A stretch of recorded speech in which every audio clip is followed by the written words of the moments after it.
Chapter 870. This is the tomb of the strongest demon king of hell, Satan. Zhang Cheng stared at the castle built with the bones of various giant creatures standing in the middle of the black and red lava. That's right, this is the place. What do you think? Isn't it spectacular? Ashma raised his head, his face full of adoration and admiration. To every hell demon, Demon King Satan was not only one of the many lords of hell, but also their spiritual belief and pillar, an irreplaceable symbol. It was also under his leadership that hell was qualified to fight evenly with the gods of earth and the true master of heaven in that earth-shattering ancient war. However, no matter how powerful the Demon King was, he could not win against death and was finally buried in this unknown corner. It is spectacular. If I'm not wrong, these bones belong to the gods and archangels, as well as countless powerful magical creatures like giant dragons. Zhang Cheng picked up a bone that was emitting faint energy and exclaimed. Even after thousands of years, the energy contained in these bones had not completely dissipated. This showed how powerful the owners of these bones were when they were alive. Demon King Satan, who used their bones as a tomb, could be considered to be at the top of the food chain. All the bones used to build this skeleton tomb were the prey that Demon King Satan killed himself. You have not experienced that era, so you can never imagine how powerful he was back then. Even though I have the title of Demon King, compared to him, it was like the difference between a mouse and a giant dragon. When Eshima said these words, he revealed a rare look of reminiscence on his face. As one of the few demons who survived from ancient times, she knew better than anyone that the current Demon King of Hell was on a completely different level from the Demon King of Hell in the past. It could even be said that any Demon King in the past could easily beat up the 6 great Demon Kings that were elected later. It was obvious that compared to the demon's sense of superiority, Akima wanted to restore the glory of hell in the past. Glancing at the direct descendant of the first Demon King of Lust, Zhang Cheng smiled and nodded. You're right. In any world, being weak was a sin. Look at the hypocritical morality and order established by human society, as well as the double standards that made even demons feel nauseous. In particular, while they were clamoring for freedom, equality, and democracy, they were unscrupulously killing their own kind and longing for a strong leader to lead them. It was as ridiculous as schizophrenia. In fact, be it humans, demons, or angels, they all essentially worshiped the strong and yearned to follow in their footsteps, even if it was wrong. There was no doubt that the Demon King Satan was such a strong person. Therefore, all the demons in hell worshipped him and even hoped that he could climb out of his grave from the bottom of their hearts. But please believe me, after conquering heaven, your name and mine will become a legend, remembered by all the demons of hell. I'm looking forward to that day. Akima smiled and bowed. Please tell me, how can I enter this ancient tomb that is built with bones? I don't want to use violence. Zhang Cheng stroked his chin and revealed a playful expression. It's simple. Use your blood. Only the successor recognized by the Demon King Satan has the right to enter this tomb and obtain the precious knowledge he left behind. Akima pointed meaningfully at the skull of an unknown creature in front of her. Bloodletting? Could this be some kind of potential or energy test? With strong doubts, Zhang Cheng cut a hole in his palm and allowed his strange blood to flow into it. Instantly, a row of skeletons that were originally silent suddenly emitted a terrifying red light from their eye sockets and chanted in an ancient language. Satan, Satan, praise you, the greatest lord of hell. You are the embodiment of evil, cruelty, and cunning. You are the brightest star in the sky. Along with the chants of these skeletons, a large number of skeletons suddenly let out a series of crackling sounds. In just a few minutes, a tunnel that could allow one person to pass through opened up beside the airtight ancient wall. It was pitch black inside, and there was no light at all.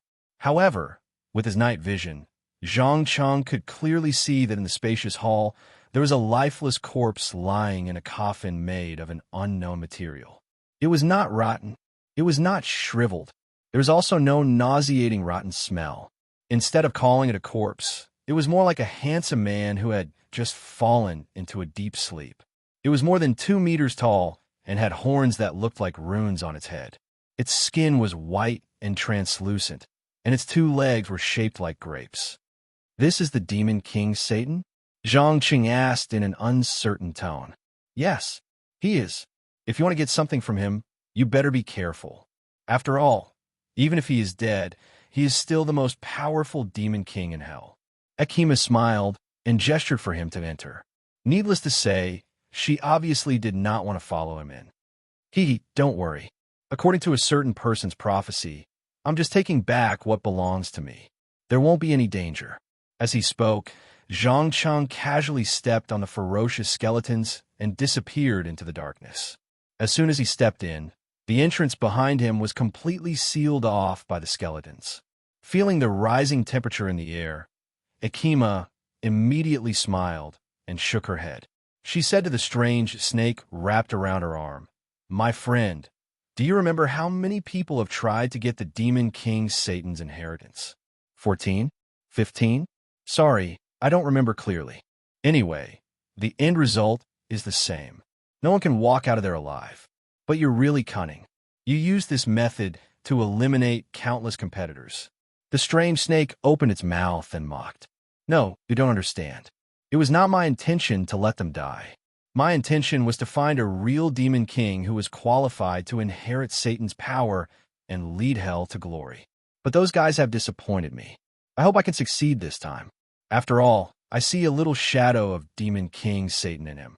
As the last word left his mouth, the magma around the skeleton tomb suddenly began to erupt, especially the lava pillars that were hundreds of meters tall. It was so majestic no matter how one looked at it. Seeing this, Ekima immediately smirked and muttered to herself in a voice that only she could hear, "Ah, the test has begun. Great Demon King Satan, I hope you are satisfied with this successor. Otherwise, I won't be able to find such an evil, cruel, and ambitious target for a long time." Chapter 871. Have you ever doubted your life? In the depths of the tomb, a young and handsome demon's shadow asked with a faint smile. It was not difficult to tell from the appearance that was exactly the same as the corpse lying in the coffin that he was the remnant soul of the former lord of hell, Satan, or the remnant of some kind of consciousness. Doubt in my life? Zhangqing obviously did not quite understand what the other party was trying to say and frowned subconsciously. The shadow nodded slightly. That's right. Look at the world we live in. Have you ever doubted that it is fake or that it is controlled by some mysterious force? Have you ever doubted whether you really exist? No, there is no need for that, because this is a paradox, an endless loop that can never be proven. I don't want to waste time on a boring philosophical question. Zhang Cheng hesitated for a moment and quickly gave a negative answer. In the virtual computer of the Ming Dynasty. But the problem was that humans could not prove whether this was real or just a simple fantasy. Because if it was real, as the brain in a vat, humans' contact with the outside world was completely controlled by a super civilization. It was impossible for them to discover abnormalities in life like the Matrix, and it was even more impossible for them to have so-called common sense. As a realist, Zhang Cheng was not interested in wasting time in this regard. Even if he lived in a virtual world, he still wanted to create the most powerful virtual code. I can feel that your will is very firm and will not be easily affected by the outside world. But it doesn't matter. I have something that can be called evidence. I believe you will understand what I mean after you see it. As soon as the voice finished, the shadow pointed at the coffin where his remains were placed and hooked his finger. Instantly, the corpse that had not decayed for thousands of years suddenly exploded with a bang, and a prismatic crystal burst out from inside. Before Zhang Cheng could figure out what this thing was, the crystal began to refract light and shadow outwards, and finally formed a realistic holographic image in the air. This is Shu. Keep quiet. Don't ask anything, and I won't answer any questions. Use your own eyes to see and use your brain to think. The shadow put a finger on his lips, and his eyes flashed with a meaningful light. On a barren plain, there was a weak-looking demon struggling to crawl forward. It was heavily injured, hungry and thirsty, but its eyes did not give up hope of survival. But just like all cruel realities, willpower could never win against objective reality. In the end, it was exhausted and stopped crawling, lying on the ground with its face facing the sky, silently waiting for death to come. Pain, despair, fear. Just as the pitiful demon was about to die, a beam of light suddenly descended from the sky, and a black-haired man walked out of the beam of light. His face could not be seen for the time being because of his back view. The man bent down and whispered something into the little devil's ear. Then, the little devil regained his will to live and nodded desperately. Perhaps he had agreed to some conditions, or perhaps he had completed an unknown transaction. In short, the man finally stuffed a black metal ball the size of a fingernail into the devil's mouth. A mere second later, the little devil, who was on the verge of death, began to grow crazily as if it had eaten Jinkala. In a short while, the short, thin, and weak little devil grew into a young and handsome great devil. It was not much different from Satan's corpse. What was even more shocking was that this devil, who had just obtained power, merely waved his left hand and disintegrated everything within a few hundred meters in luminous particles that could not be seen by the naked eye. There were no flames. There was no sound. There were no earth-shattering light effects. But it was more frightening than any magic or weapon. There is no doubt that this was the experience of the Lord of Hell, Satan, when he was young. But what made Zhang Cheng curious was who the black-haired man with his back facing him was, and what was the black metal ball that he had eaten. Just as he was about to ask again, the black-haired man in the image suddenly turned sideways, revealing an incomparably horrifying face.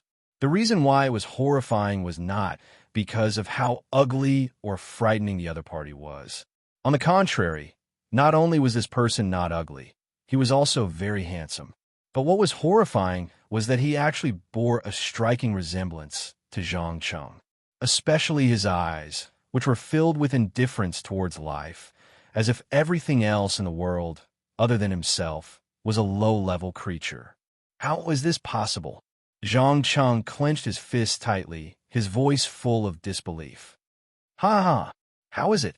After reading this piece of memory, do you feel a bit ridiculous? The mysterious man laughed out loud in a good mood. How do I know if these things were created out of thin air by you using magic? Zhang Cheng obviously did not believe a stranger so easily, especially when the other party was the famous devil Lord Satan. The phantom spread out his hands indifferently. You should understand that I don't care if you believe me or not. I'm just stating a fact. Do you know? I already knew of your existence tens of thousands of years ago, and the deal you saw just now was a promise to give you the sphere of destruction after my death. Sphere of destruction? Zhang Cheng raised his eyebrows in surprise. Yes, the sphere of destruction.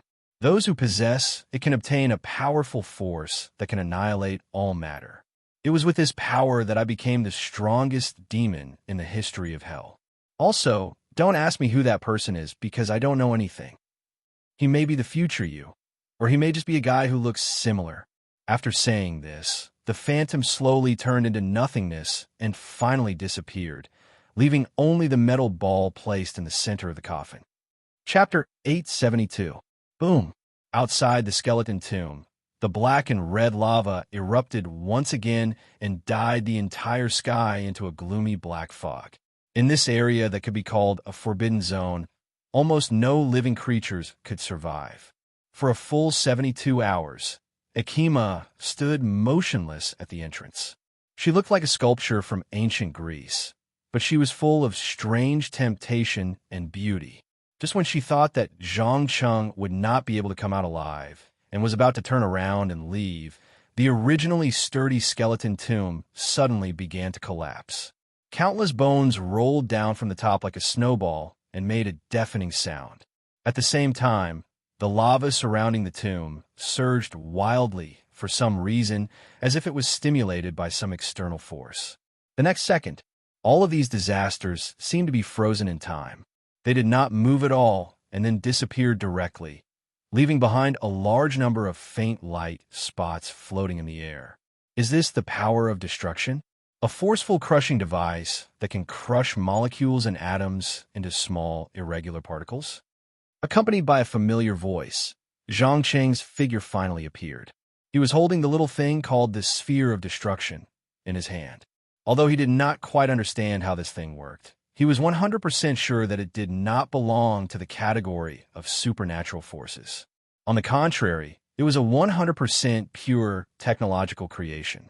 Its internal structure and energy were almost comparable to a star, a technological product from a higher civilization, a mysterious person who looked surprisingly similar to himself. This world that was full of countless mysteries finally made Zhang Cheng feel that there was a shocking secret behind it. Congratulations! It seems that you have obtained the inheritance of the Devil King Satan. Ekima obviously did not know what Benjamin had experienced in the tomb. She hurriedly bowed deeply. Thank you. I have indeed received his inheritance. From now on, I'm the true Lord of Hell. Zhang Cheng played with the metal ball in his hand and raised his hand to snap his fingers. Instantly, a powerful magical force tore through space and formed a stable portal.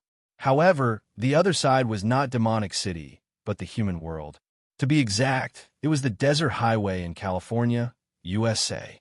Through the blurry image, he could vaguely see two young girls wearing leather pants and jackets. They were riding Harley-Davidson motorcycles at high speed along the road, occasionally letting out excited screams. They were none other than Elizabeth and her sisters, who were not related by blood. Are you taking me to the human world? Ekima asked with uncertainty. No matter what, the agreement signed between hell, heaven, and humans had not been torn apart. Normally, whether it was demons or angels, going to the human world had to be approved by the Supreme Council. Otherwise, it would be regarded as an invasion and a declaration of war. What, you don't want to come? Zhang Cheng asked playfully. Ekima smiled and shook her head. No, of course I want to go. But the question is, are you not scared of conflicts with the highest council? Why should I be afraid? Don't you know that my identity in the human world is a member of the Supreme Council of North America? And I'm also a master alchemist? Zhang Cheng revealed his identity directly. Since the entire hell was now his rear, he was not worried at all that he would be caught during this teleportation. Member of the Supreme Council? Master alchemist? Ekima felt that her brain could not keep up with the rhythm. That's right. Why? You seem a little surprised. As he spoke, Zhang Cheng raised his supreme heavenly power and began to add concealment runes one after another on the portal to ensure that it could fool the defense system on Earth. Of course I'm surprised. Since you already have such a high position in the human world, why do you still want to conquer hell and heaven? Are you planning to? Before Eshima could finish speaking, Zhang Cheng chuckled and interrupted him. Please don't try to guess what I'm thinking, because you'll never be able to guess it. Conquering hell and heaven is just a part of my huge plan. When the time is right, I'll naturally tell you what my real goal is. But before that, let's make a trip to the human world and establish a stable soul supply channel. As the last word left his mouth, he directly stepped through the portal and appeared in front of a bar in a small town. Ekima followed closely behind.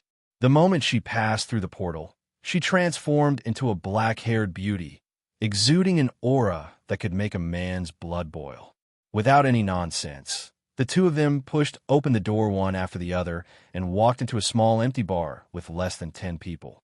In the western United States, bars like this were almost the only entertainment places in town. People were busy with work during the day, so it was relatively lively only at night. 2 malt whiskeys with ice. At ice. Zhang Cheng skillfully handed a $100 bill to the bartender.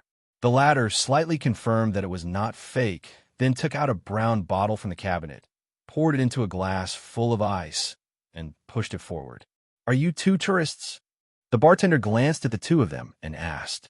No, we're just waiting for someone and drinking 2 glasses to moisten our throats. Zhang Cheng raised his glass and answered, finishing it in 1 gulp. Ekima did not say anything. She only imitated him and finished the glass in 1 gulp. After all, as an ancient great demon, the last time she came to this world was a few thousand years ago. She did not know much about modern society, so she kept looking around curiously. A few hundred years might be a blink of an eye for long-lived species like angels and demons. They almost could not feel the changes in their surroundings. But for short-lived humans, it was enough for them to go from the backward pre-industrial era to the era of electricity and even information. Waiting for someone? Before the bartender could figure out what Zhang Cheng was trying to say, he heard the roar of a motorcycle outside the door. In the blink of an eye, two pure and beautiful female knights appeared at the entrance of the bar. They skillfully jumped off the motorcycle and walked in from outside. "Hey, girls, are you interested in sitting down and having a drink with me?" Zhang Cheng, who was sitting at the bar, turned around and whistled like a hooligan. Just when everyone, including the bartender, thought that the young man would be rolled his eyes, one of the beautiful girls immediately rushed forward, opened her arms, and hugged him tightly. Then, she gave him a passionate kiss. After a full minute, the two of them reluctantly separated. The girl licked her slightly swollen lips and asked while breathing heavily, "Darling, you're not waiting for us here, are you?" Chapter 873. No, of course not. I'm here to verify something very important to me. Zhang Cheng's eyes shone with a profound light as he smoothed the girl's hair that had been messed up by the wind. "Oh, what is it?" Elizabeth asked curiously. "It's a secret for now. When it's just the two of us, I'll tell you." Zhang Cheng pretended to smile mysteriously and glossed over this matter. Obviously, he didn't want anyone to know the purpose of his trip. At least, he didn't want to say it in public. "Wow, don't tell me you're thinking of..." Aisha seemed to have misunderstood something. Her tone was full of ridicule. Zhang Cheng hurriedly shook his head. "No, of course it's not what you think. By the way, how did it feel to travel around the United States on motorcycles? Did you encounter anything interesting?" "Of course. I promise you, you'll never be able to imagine the stories of two beautiful women riding on Harley-Davidson motorcycles. There was even a handsome guy who gave us a free striptease." As she spoke, she took out a $50 bill and handed it to the bartender. "2 large glasses of beer. Ice. Thank you. Here you go." The burly bartender immediately filled 2 large glasses of cold beer and placed them on the bar counter without hesitation. If it were any other time, young and beautiful girls like Aisha and Elizabeth would have attracted his attention like magnets. But now, due to the amazing temptation emanating from Eshima's body, all the men and women in the bar had their eyes fixed on this demon king of hell. Elizabeth had already noticed the female demon sitting beside her boyfriend. She took a large gulp of cold beer and pretended to ask casually, "Dear, who's this lady beside you?" "My name is Akima. Nice to meet you, interesting little guy." Before Zhang Cheng could speak, Akima took the initiative to extend her right hand with a curious look on her face. She couldn't understand why a monster that had conquered hell would be with a weak witch for no reason at all. "Little guy?" Elizabeth picked up on the word as she took it as a sarcastic remark. "That's right. To me, anyone below 1,000 years old is a little guy." Akima answered matter-of-factly. "Damn it, who are you?" Seeing that Elizabeth was overly agitated, Zhang Cheng immediately whispered into her ear, "Relax. She's not a human. She's a demon from hell." "The demon?" The girl's eyes widened. "Huh, what do you think I am? A human woman who sells her body in exchange for benefits?" Akima suddenly came closer, an indescribable evil light flashing in her eyes. In an instant, Elizabeth felt as if all the blood in her body had solidified. She was like a small animal that had met its natural enemy, unable to move at all. Seeing this, Zhang Cheng frowned and stopped her.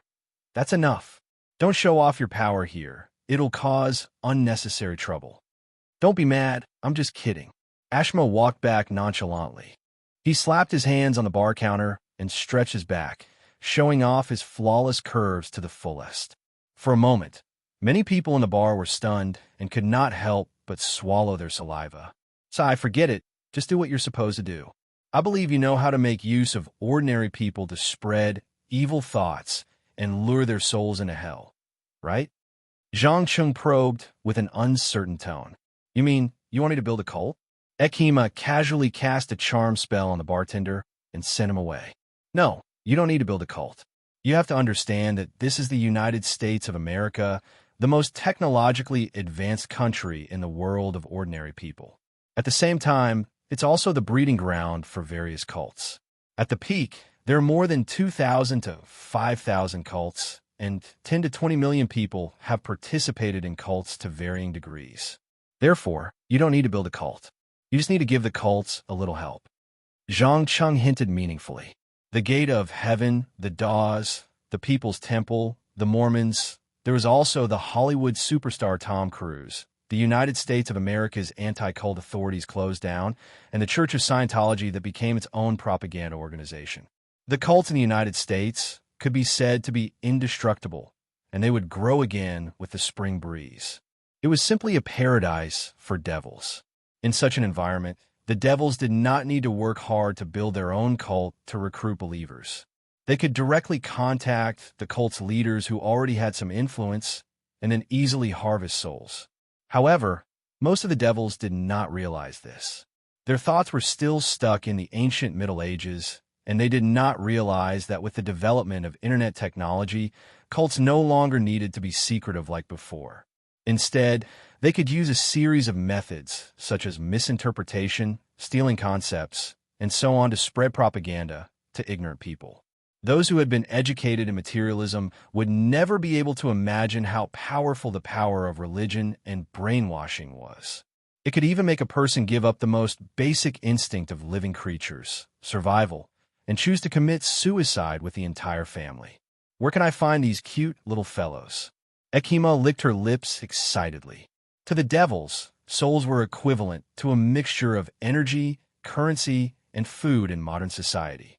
As long as there were enough souls, hell could continuously create new low-level devils, and the low-level devils could think of a higher level of evolution through competition and killing, forming a perfect virtuous cycle. It's very simple. Almost all the large cults have their own official website. You can log on to the website to find the address of their headquarters.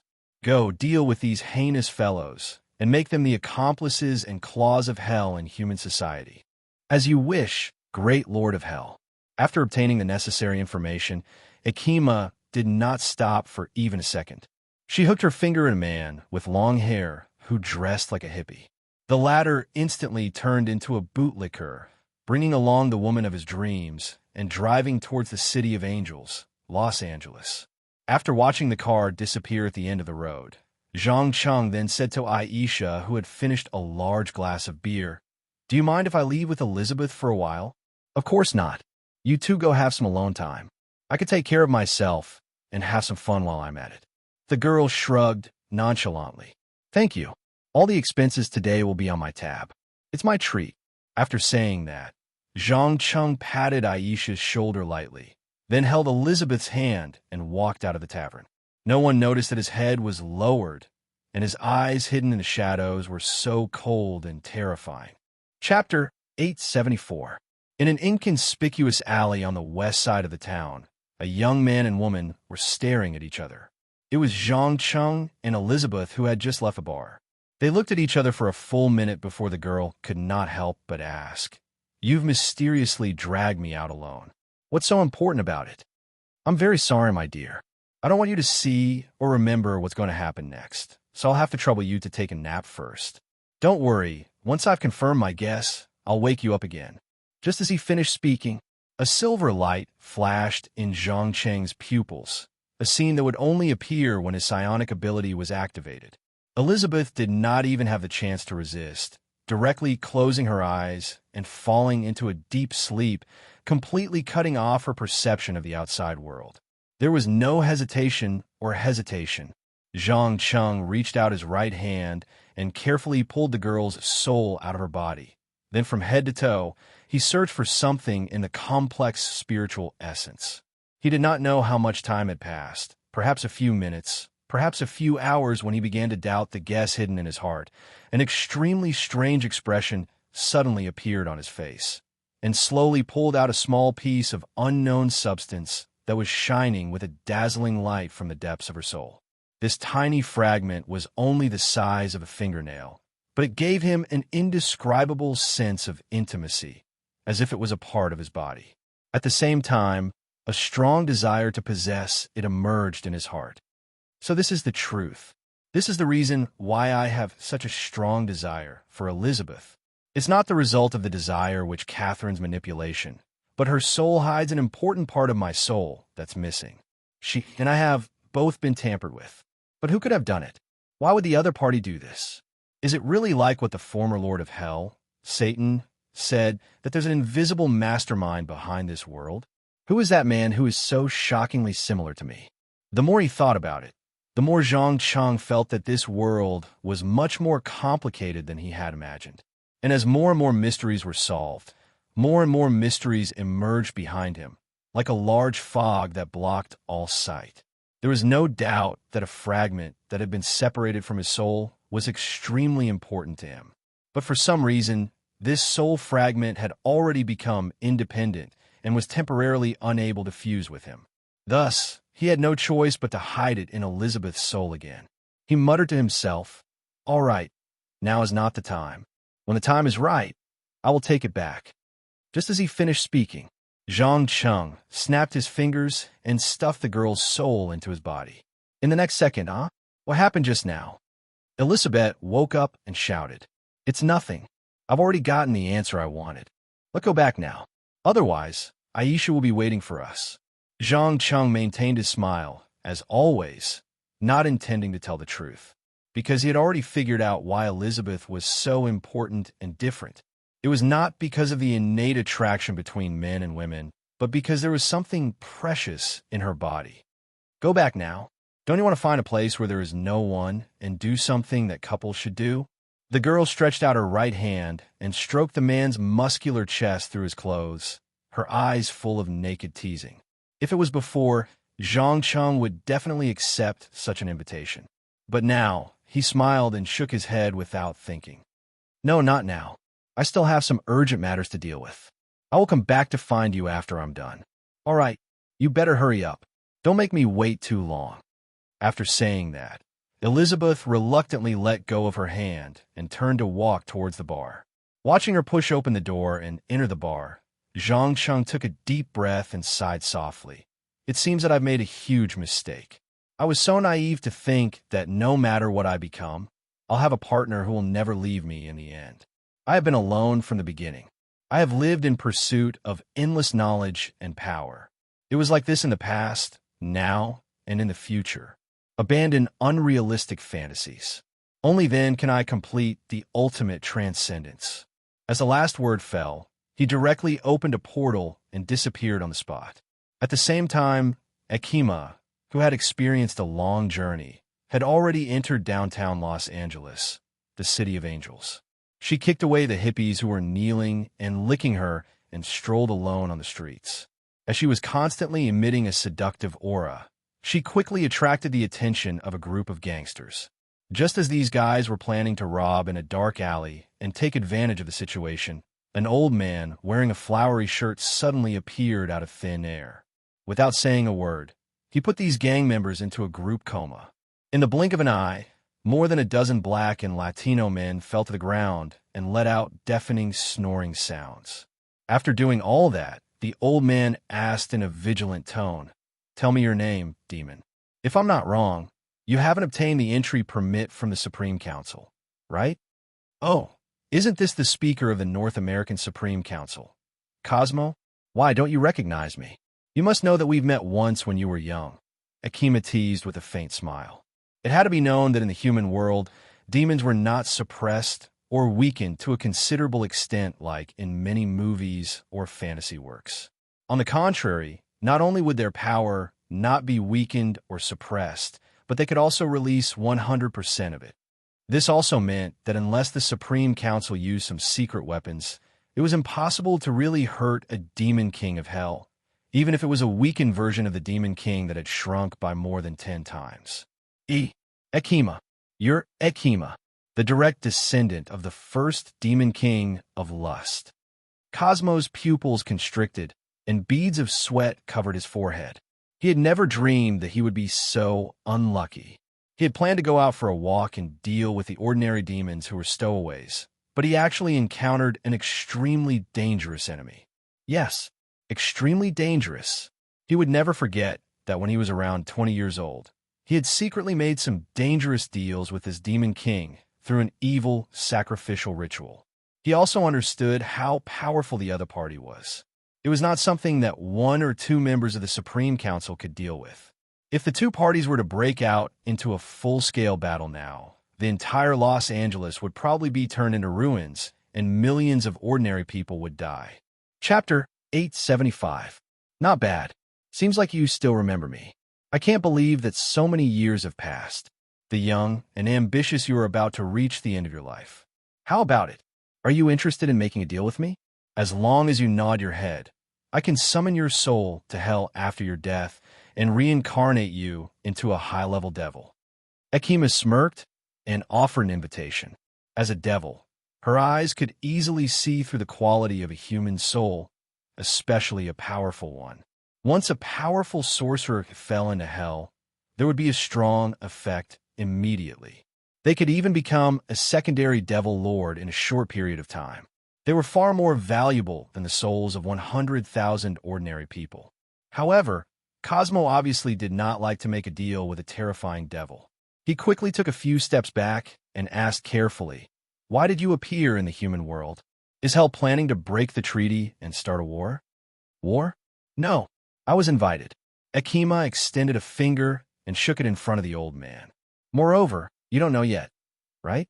There was a huge war in hell not long ago. Apart from me, the remaining 5 devil lords were all killed. The one who killed them was the new lord of hell." "What?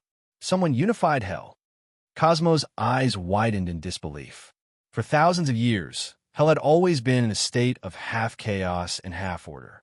There were no devil lords who had the ability to defeat their competitors. Even so, hell was still extremely powerful. Both heaven and the Supreme Council had to be vigilant at all times. They definitely did not dare to act rashly. Now, he did not even dare to imagine what the world would become if someone became the Lord of Hell and ruled over billions of devils. How about it? Are you interested in serving the new Lord of Hell? If it's you, I can arrange a position closer to the front. Ekima continued to tempt him. Although she had not gotten used to the rapid development of technology in human society in the past 100 years, she still had a good grasp of human nature. After all, reality was not a movie. At the end of the day, people would choose to explode with the brilliance of humanity. Even if they had to die, they would still try to buy some time for others. The real reality was that when a person was about to die, he would desperately grasp the last chance to live. If it still didn't work, then he would pray for an afterlife or a world after death.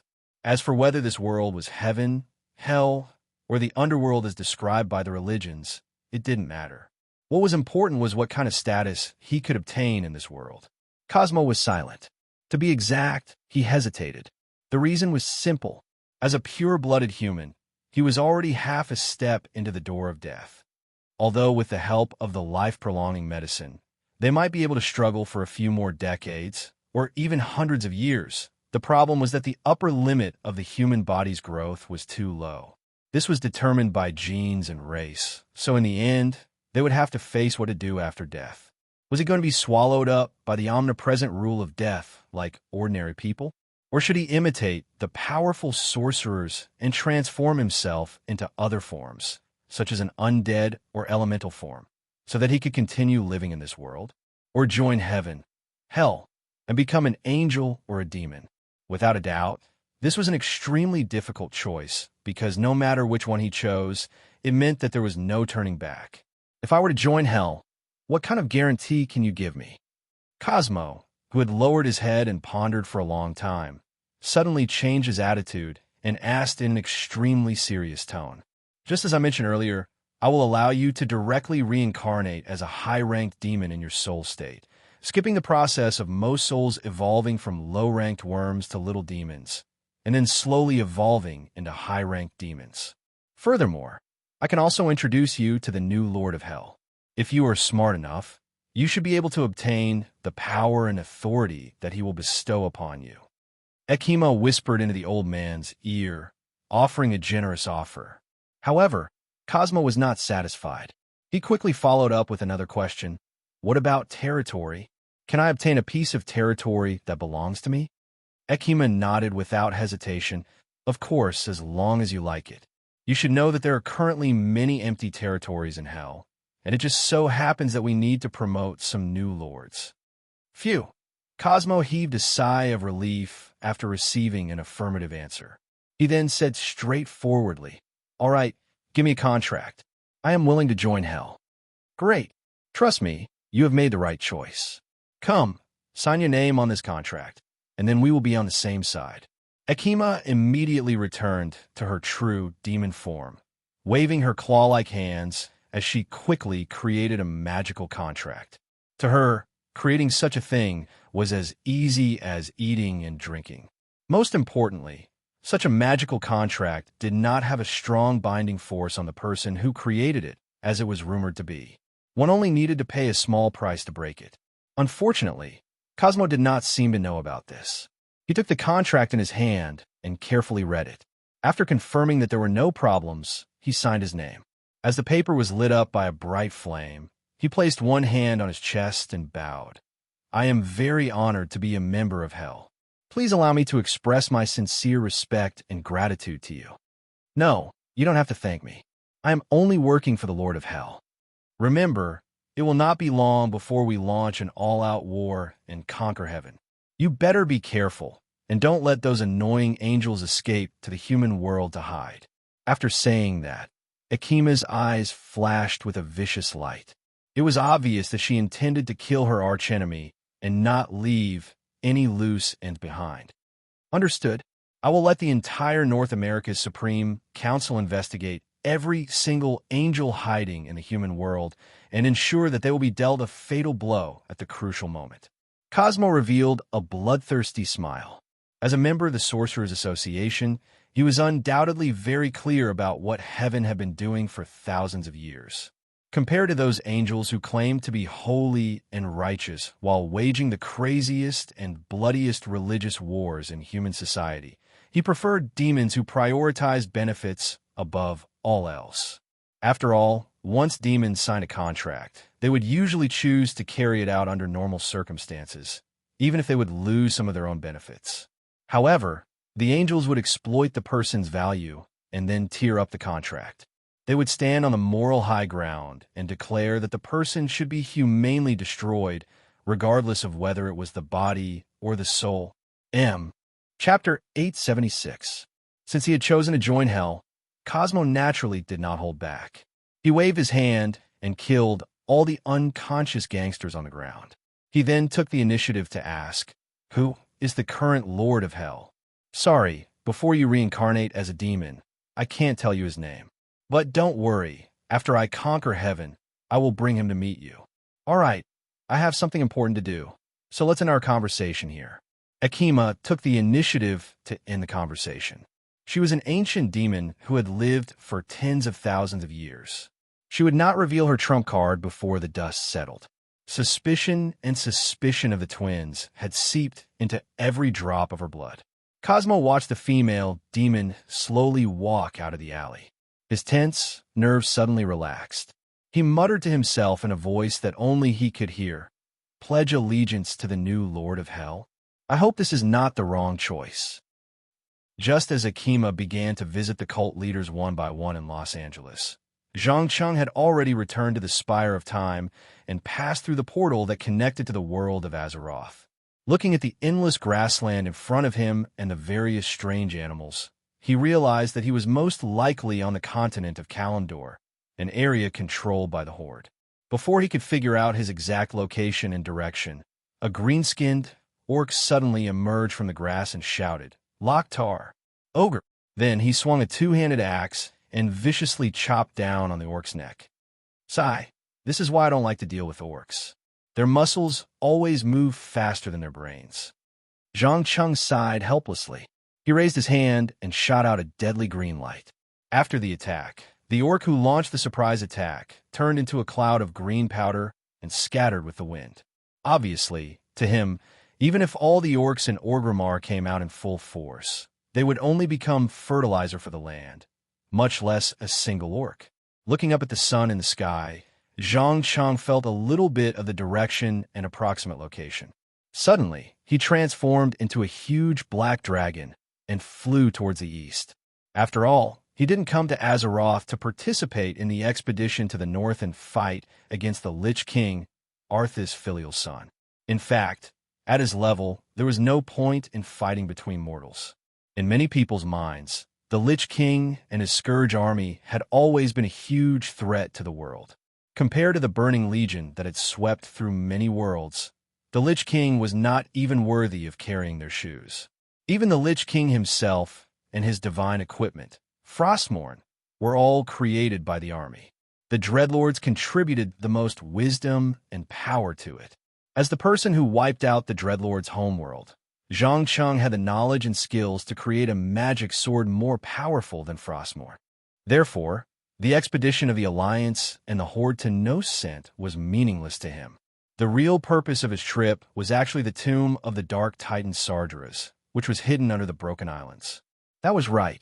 It was near the Great Whirlpool, the place where Gul'dan, Illidan, and the others had spied on. However, he wasn't there to obtain Sargeras' almost infinite power. He just wanted to find out if the light he was studying was the same type of life form as the Titan. The Horde and goblins fled in all directions in a panic when a massive body of the dragon flew past the crossroads and Rottan City. It was a scene of chaos everywhere. But soon, these guys found that the seemingly fierce black dragon in the sky didn't dive down to attack. Instead, it ignored some hostile attacks on the ground and flew straight towards the sea. After a short while, it became a small black dot on the horizon. Less than 3 hours later, the eyewitness report was placed on the desk of the great chief of the Wisdom Valley of Orgrimmar, Thrall. The heroic shaman, who looked more like a human than an orc, frowned. After about 2 or 3 minutes, he raised his head and asked the old troll not far away, "Wajin, who do you think this black dragon is? Is it on Nixia, who has been missing for a long time, or her brother Nefarian?" "No, I don't think it's either. As far as I know, neither the Black Dragon Princess nor the Black Dragon Prince has reached such an exaggerated size." The leader of the Darkspear tribe, Wajin, shook his head gently. "Damn it, don't tell me you think it's Deathwing, Nethario. If it's him, our world is in danger." Thrall suddenly stood up from his seat, his face full of solemnity. "Great Chief, as long as you allow, I am willing to lead the warriors of the tribe to kill this dragon, cut off its head, and hang it in the square of Orgrimmar. Victory and glory will belong to the Horde." Garrosh Hellscream shouted loudly, patting his rock-like chest. As a newcomer who came to Azeroth from the Outlands not long ago, his heart was full of the desire for power and glory, and he hoped to surpass his father Grom and become a true orc hero. Naturally, he wouldn't let go of a feat like slaying a dragon. "No, child, you don't understand what Deathwing means to this world. It's not a dragon in the ordinary sense, but one of the 5 dragon kings personally bestowed power by the Titan, and it's the strongest dragon king." Thrall raised his hand to stop Garrosh, who was eager to try. Wajin glanced at the reckless little Hellscream, coughed softly and suggested, "I think we should send this news to the Alliance and see how they react. Especially Dalaran, who recently announced his departure from the Alliance and joined the Northern Expedition in a neutral position. The mages have a lot of secrets about dragons." "You mean to cooperate with the Alliance again?" Thrall's eyes lit up slightly. Although conflicts often broke out between the two camps for various reasons, when faced with a real threat, they could still put aside their past grievances and work together. This had been proven many times in the war against the Burning Legion and the Ahn'Qiraj insect people. That's right. If this is really Deathwing, then we have to postpone a full-scale attack on the Scourge. You have to understand that although the threat of the Lich King is not small, it's far from the level of destroying the world, but the completely crazy Deathwing is different. "I understand. Send messengers to Stormwind City and Dalaran at the same time." "Great Chief, what should I do?" You go to Northrend and command the Northern Expedition. Remember, this is my test for you. Please rest assured, I won't let you down, for the glory of the Horde. Chapter 877. Feeling the salty and moist air from the sea, Zhang Cheng, in his dragon form, spread his wings and soared in the sky, completely unaware that his appearance had aroused the vigilance of the local forces of Azeroth. Of course, even if they knew, they might not care too much. Because the Broken Isles was not anywhere else, it was very close to the great whirlpool caused by the explosion of the Well of Eternity in ancient times. Any closer, and they might be torn to pieces by the terrible storm of magic energy.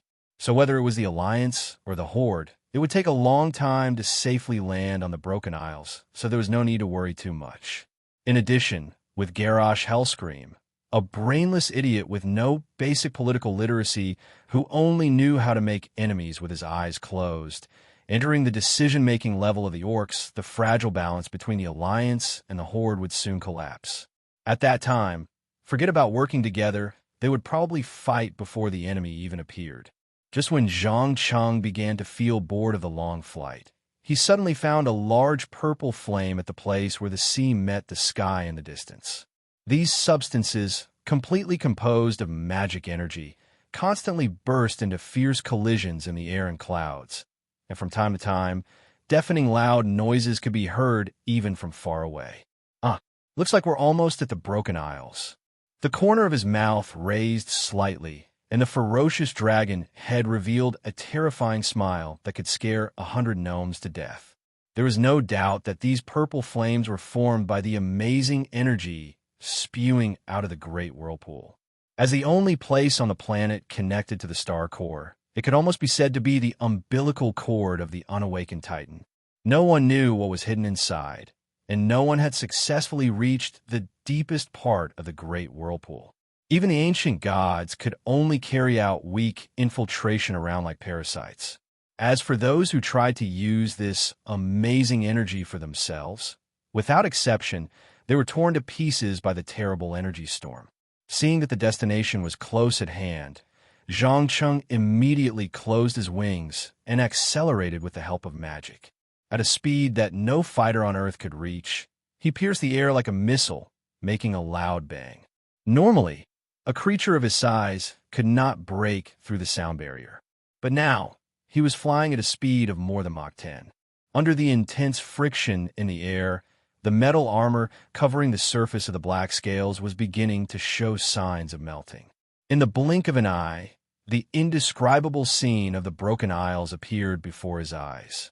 Gale, showers, Naga, Murlocs, orcs, undead, and the ancient ruins left behind by the night, elves more than 10,000 years ago.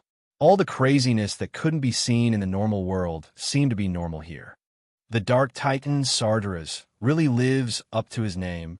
Zhang Cheng couldn't help but sigh as he used his wings to increase air resistance and reduce his speed. As a spellcaster who was very sensitive to energy, he could clearly feel the terrifying evil energy emanating from beneath the broken beach.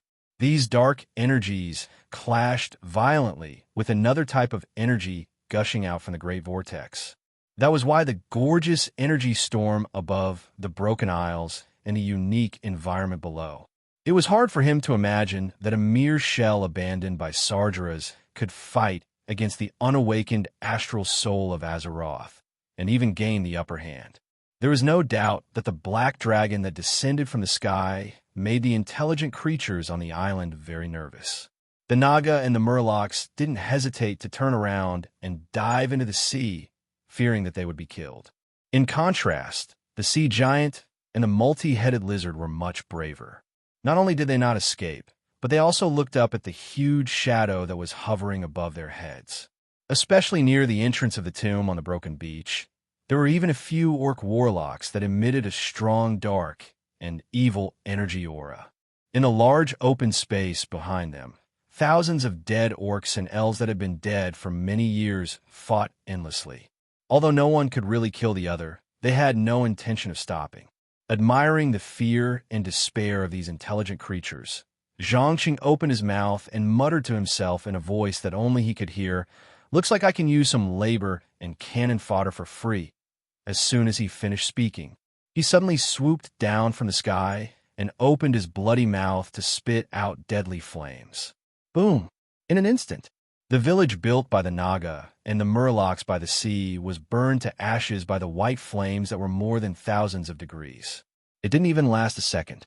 What was more terrifying was that the high temperature not only destroyed the buildings, but also melted the sand on the beach, turning it into a pool of red, translucent liquid. When the liquid was washed by the sea, it immediately made a sizzling sound. A large amount of white steam rose into the air and shrouded the beach. After about a few minutes, the sea breeze blew away the white fog, revealing the colorful transparent glass that was like crystals. At a glance, the entire beach was a few kilometers long.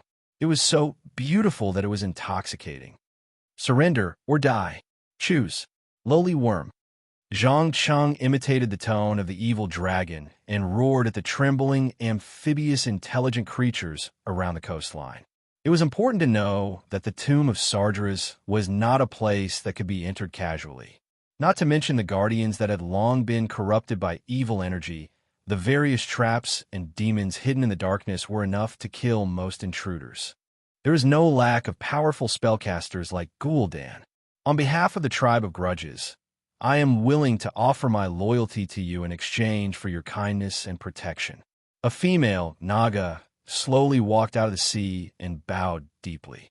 As one of the most magical races in the whole of Azeroth, the Naga had undoubtedly inherited the innate talent of the High Elves for arcane magic. They were very clear about the enormous size of the black dragon in front of them and how much magical energy it contained. So, they decisively chose to surrender instead of arrogantly choosing to resist. Wahahaha! The chief of the Shattered Fins tribe. I am willing to surrender. Another Murloc with a large head also knelt down and stammered to express his attitude. After all, Murlocs were not a species with a backbone. The nature of bullying the weak and fearing the strong had seeped into their bones. Very good. I accept your allegiance. Now, mobilize your men and dig up the entrance to the tomb on the broken beach. Remember, if I find anyone who dares to slack off, their fate will not be any better than the sand on the beach. After fiercely warning the two of them, Zhang Cheng quickly lay on the ground and closed his eyes to rest. Before officially starting to explore the ancient tomb seal, he needed to relax a little and calm down to think about how to deal with the difficult monsters. Chapter 878. Mr. Shiji, do we really have to serve this black dragon like those lowly Murlocs? A male Naga who was constantly digging the soil and gravel with an anchor asked cautiously. The female Naga called Ms. Tashiji's side helplessly and responded, Do we have any other choice? The weak obey the strong. This is the law that the whole world must follow. We can't resist, so naturally, we have to work honestly. Damn it, I hate being a slave. The male Naga spat on the ground fiercely, then started to dig the ground to vent his anger, as if he wanted to release the suppressed anger in his heart. No, we're not slaves, at least not compared to those stupid Murlocs. With that said, Tashiji turned and glanced at the Murlocs who were being whipped by the Orc Warlock Overseer. It had to be said that these robbers, who were not intelligent and their minds were full of thoughts of reaping without sowing, were now living a life worse than death. Yes, Zhang Cheng has long been so mad that he doesn't care about the life and death of human beings, so why would he care about a mere Murloc's tribe? These poor guys not only have to work day and night, but they can only eat one meal a day, and the food is a mixture of shells, crabs, and Murlocs that can be seen everywhere on the coast. Normally, in such a situation of cannibalism, if it were other intelligent races, they would have already set off a riot or secretly fled in private. But what about the Murlocs? They didn't have the slightest opinion about this at all, and they even ate very happily, without the slightest sympathy caused by cannibalism. The male Naga seemed to remember the stew, cooked with large pieces of shells, and immediately felt a surge of nausea in his stomach. He resisted the nausea and rolled his eyes. Please, madam, don't mention those annoying Murlocs in front of me. They're simply not worthy of being called intelligent creatures. But don't forget, in the eyes of that dragon, We are actually no different from Murlocs. It's just that we are more valuable, so we get relatively better treatment. If our performance can't satisfy him, do you think our end will be any different from the Murlocs? A dignified expression appeared on Tashiji's face. No, there won't be any difference. He's a tyrant, a real tyrant. So, in order not to die too miserably, it's best to shut up and work honestly. I'm sorry, madam. I apologize for my recklessness. I swear from now on, you will never hear a word of complaint from my mouth again. After saying that, the male Naga did not say a word and waved the anchor desperately to dig the ground. Tashiji saw this scene and nodded with satisfaction. She quickly twisted her body and left the entrance of the tomb of Sargeras. She came to the front of the dragon, who was resting with his eyes closed and bowed slightly. Great black dragon, I've already cleaned up the seal at the entrance according to your request. In 4 days at most, the path to the lower level will be completely opened. Oh, the progress seems to be faster than expected. Zhang Cheng suddenly opened his eyes, his pupils revealing a trace of surprise. After all, the Tomb of Sargeras was not a dungeon that could be entered easily in the game. It was a dangerous place with countless powerful seals, especially when Illidan led her subordinates to take away the Eye of Sargeras.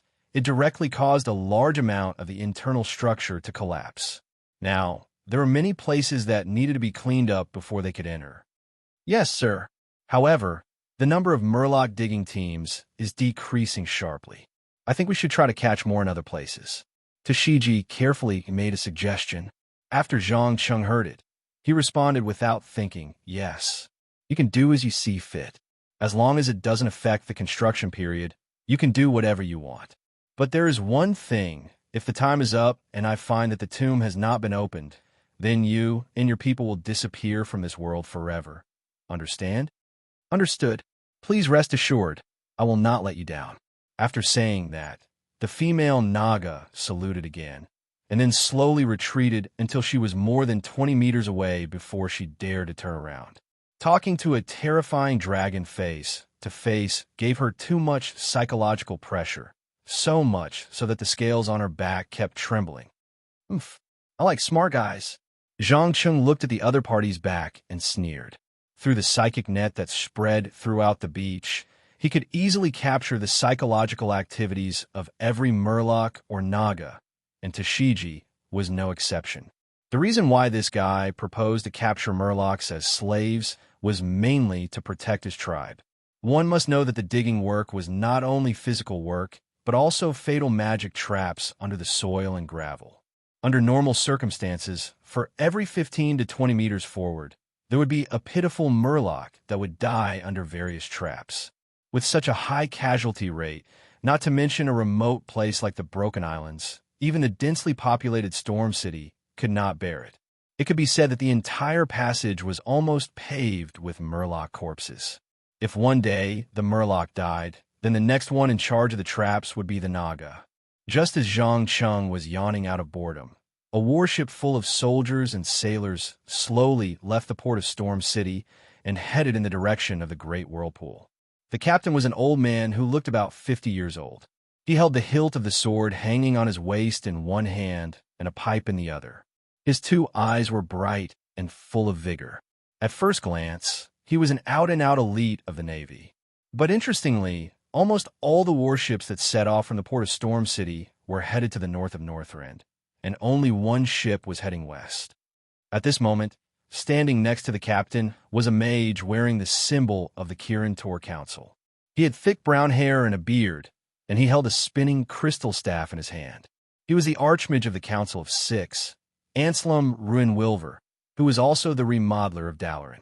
The great mage took a deep breath of the salty and humid air unique to the sea and asked with a smile, "Captain, how long do you think it will take us to reach the Broken Islands?" "Sorry, Sir Great Mage. I'm afraid I can't give you an exact answer. It's even hard to say whether this ship can enter the Broken Islands intact. You haven't been close to the Great Whirlpool, so you don't know how dangerous the surroundings are. If you are careless, you will be torn apart by storms, sea monsters, and deep-sea Naga." The old captain shook his head with a wry smile. If it weren't for the king's personal order, He would never risk letting his beloved ship near the broken islands. "Relax, if there is any trouble, I will help." Anselm Ruinwilver smiled and comforted him. At the same time, he touched the secret letter hidden in his clothes with a complicated look in his eyes. Chapter 879. Boom! With a loud noise, a passage that had just been dug in the tomb collapsed again, seriously injuring and burying 3 unlucky Murlocs who were in charge of exploration. "Hey, how many Murlocs do we have left?" Tashigi sighed helplessly and asked. Since they officially entered the complex tomb, the casualties of the excavation team were getting heavier day by day. At the peak, more than 200 Murlocs died in an afternoon, plus more than a dozen Naga supervisors. In order to make up for the losses, the Murlocs in the surrounding area of the Broken Islands were basically captured as slaves and cannon fodder. At present, there was almost no trace of Murlocs on the entire coastline. Not to mention Murlocs, even the sea giants couldn't escape. All of them were incorporated into the Suicide Squad, and almost all the traps and monsters along the way were wiped out. "Madam, we have less than 80 Murlocs left." A male Naga warrior next to her gave the answer with a sad face. He couldn't help but frown. After all, when the other cannon fodder died, it would be the Naga's turn to do the rest. He had seen with his own eyes how the horrible black dragons slaughtered the sea giants who refused to work, so he had no hope for the so-called mercy at all, because as long as one was not a fool, one could clearly feel that kind of attitude of complete contempt for life. 80? Damn it. We have to dig at least a few hundred meters forward. How can 80 be enough? Tashigi gritted her teeth and cursed in a low voice while desperately thinking about what other creatures on the Broken Islands could be caught as a scapegoat. Unfortunately, the Broken Islands were only so big, and most of them were sea and land creatures, and there were even fewer who could do this kind of work. Especially the poor Murlocs of the Broken Fins tribe. They were basically extinct, and it was estimated that they would be completely dead before the project was over. Just when the 2 Naga leaders didn't know how to avoid their own casualties, Zhang Cheng, who was lying on the side of the broken beach with his eyes closed, suddenly opened his eyes and looked at the place where the sea met the sky in the distance. He saw that the original blue sky had gathered a large number of black clouds, and a dazzling lightning was raging on the sea like a silver snake. There is no doubt that this was definitely not a natural phenomenon, or the energy ejected from the big whirlpool was causing trouble, but someone was casting magic, a powerful killing spell with a large range. However, this devastating lightning storm left just as quickly as it came.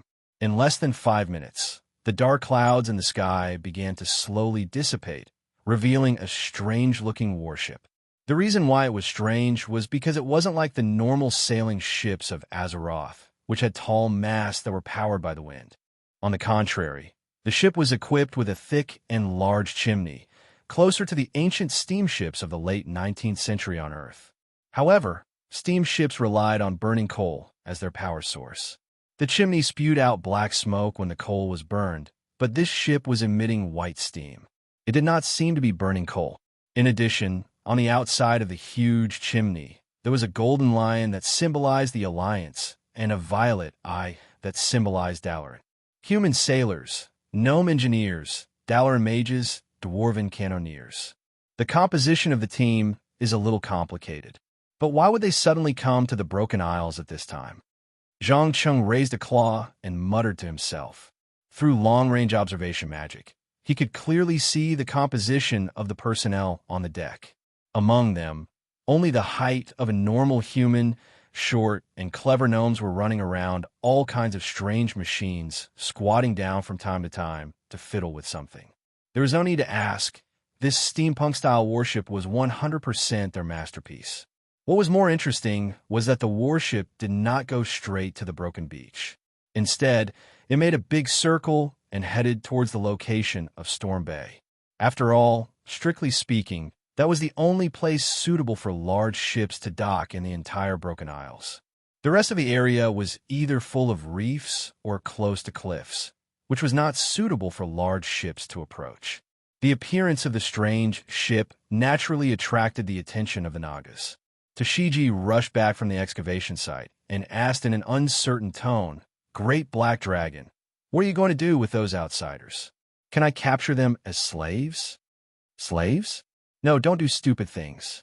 I promise that if you dare to approach them rashly, you'll be attacked crazily." Zhang Cheng teased with a smile.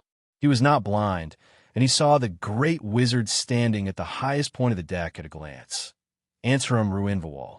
With such a powerhouse leading the team, even if all the Nagas of the Broken Isles joined forces, they might not be able to board the deck of the strange ship.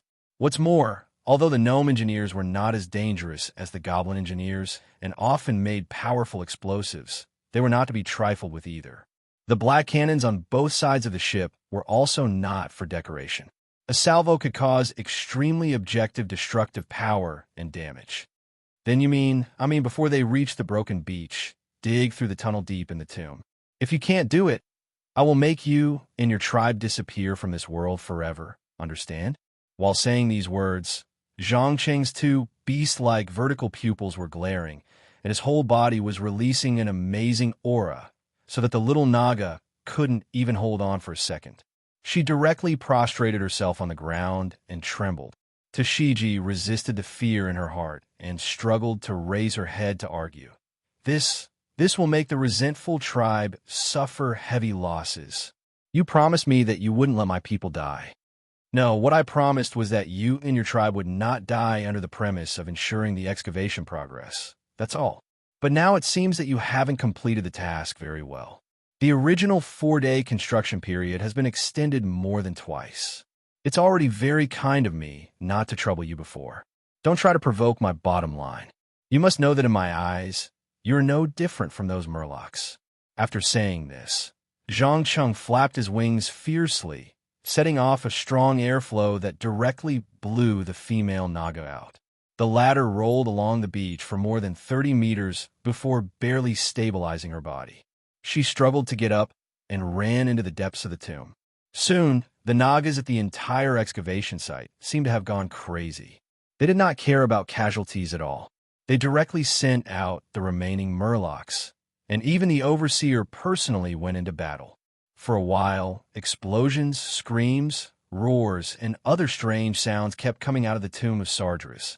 Under the threat of death, the resentful tribe broke out with unprecedented execution for fear of being attacked by the cruel and evil Black Dragon. Chapter 880. 20 hours wasn't a long time, but it wasn't short either when the Alliance landed at Storm Bay and set up a stronghold. Another crude-looking airship crossed the sea and arrived at the highest altitude, the High Mountain. It then contacted the local indigenous residents, the High Mountain Minotaurs and the Stone Trolls. For some reason, both sides didn't rush to the broken beach. Instead, they started to set up their bases in an orderly manner. Of course, they didn't know that their every move was being watched by others. Interesting. Why did these guys suddenly come to the Broken Islands? Did something happen that I don't know about? Zhang Cheng stared at the image in the crystal ball with great interest. He didn't realize that he was the so-called reason. In Azeroth, no one dared to ignore the terrifying destructive power of the Black Dragons. When the Titans left, they had bestowed the Black Dragon King, Nazario, with the power of the earth. He could easily tear apart the earth's crust and trigger violent earthquakes, tsunamis, and volcanic eruptions. He could even turn plains into mountains and mountains into lakes. For intelligent life that had already established a fragile civilization, this destructive power was almost fatal. Just as Zhang Cheng was about to turn back into his human form and go to the Alliance and Horde territories to check out their intentions, he suddenly felt that something was staring at him from behind. Who's there? He raised his huge head and looked around. Unfortunately, other than the beach and reefs, there wasn't even a shadow of a ghost. Was it an illusion? No. Someone must have used some kind of powerful supernatural power to hide themselves. Thinking of this, Zhang Cheng suddenly remembered that in this world, there was a kind of guardian dragon that liked to hide in the flow of time all day long to spy on the past, present, and future. Therefore, he didn't hesitate to cast a famous spell in the Pharaon continent. Time stop. Instantly, everything around him seemed to have lost its color and entered a world of black and white. Animals, plants, waves, wind. Everything was frozen at the moment the spell was cast. Of course, time stop didn't really stop time. Instead, it allowed the caster to enter a super flow of time. To put it simply, the flow of time was thousands of times faster than normal, so it looked as if everything around was still. Through the sudden change in the flow of time, he found a short female dwarf with white hair hiding in the gap between the flow of time and peeping at him without much effort. She was none other than the bronze dragon who had not shown herself for a long time, Chromie. "Ah, I've caught you." Without any hesitation, Zhang Cheng directly raised its front paw and pulled the little thing out, casually throwing it on the beach beside it. In the next second, the flow of time returned to normal, and the bronze dragon that liked to act cute rolled for a long time under the huge inertia. It then got up and spat out the sand in its mouth. "Bah, bah, bah, damn it. You can actually control time? Long time no see, my dear friend. Can you tell me, when did you develop the bad habit of hiding in the flow of time and peeping?" Zhang Cheng greeted it with a half-smile. At the same time, he secretly increased his vigilance, preparing to deal with the bronze dragon king Nozdormu and his dragon army that could appear at any time. "Bastard, it's all because of you," Chromie roared with its two big round eyes. "Because of me?"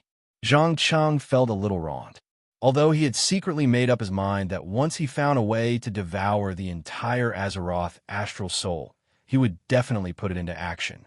As for whether this planet would die or not, and whether the creatures living on this planet would be wiped out, he didn't care. But the problem was that these were just plans that stayed in his mind, and no one knew. Moreover, when they first met, the other party had said that he didn't belong to this world, so unless he descended in person, he couldn't be found in any timeline. This also meant that as long as he hadn't done anything, it wouldn't appear in the future. Chromie rolled his eyes in annoyance. "That's right. Because of your appearance, the timeline that I manage is becoming more and more blurred, and it's even starting to reject me as the manager. Also, when did you turn yourself into a black dragon? I seem to smell the scent of wings of death on you." "It's a small accident. Perhaps you won't believe it, but after I devoured Nisario's tear, I involuntarily became like this." Zhang Cheng didn't lie, and directly told the truth, because with the strength he possessed now, he no longer needed to resort to such a low-level method like deception. "Nisario's tear? You're crazy." No, you're not crazy. At least not for now." Chromie opened her mouth in shock, staring into the eyes of the black dragon in front of her. As a bronze dragon, it was easy for her to distinguish between true rationality and madness after being corrupted by the ancient gods. Zhang Cheng smiled and nodded. "Yes, of course I'm not crazy. I just want to see the body abandoned by the Dark Titan Sargeras and personally experience what the most powerful life form in the universe is like." "No, you can't enter the tomb." Chromie took a few steps back and suddenly transformed into her dragon form. "Why can't I?" Zhang Cheng was not in a hurry to turn hostile. Instead, he frowned and showed a thoughtful expression. "There are many terrible things hidden in the depths of the tomb, especially the pure, evil energy emitted by the Dark Titan's body. It will contaminate all life near it." Chromie gave a stern warning. "Evil energy? Are you referring to this?" Zhang Cheng smiled as he raised his front claw and directly released a large mass of pure evil energy flames. Chromie, who was shocked, quickly stepped back to avoid the shockingly high temperature of the evil energy flames. "Evil energy? You've joined the Burning Legion. Must the Burning Legion be the only one who can use evil energy?" Zhang Cheng sneered as he shook his head. "Please don't be so narrow-minded, my friend. Evil energy is just a kind of energy, and like all other energies, it's just a tool to make oneself stronger. Not only have I mastered evil energy, but I have also mastered shadow, holy light, death, arcane, nature, and other energies of different attributes. So, it's not that I joined the Burning Legion, but that I took what I wanted from the Burning Legion. That's all." Chapter 881.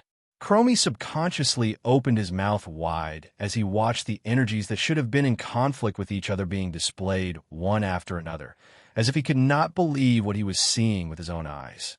She knew that even the blue dragon, the most talented of the dragon aspects, couldn't control so many different types of energy at the same time. Most of them just had an innate affinity for arcane spells. After a few minutes, she couldn't help but ask, "How did you do it?" "It's simple. A wealth of knowledge and a daring attempt. Do you know? In my opinion, Azeroth is a world blessed by nature.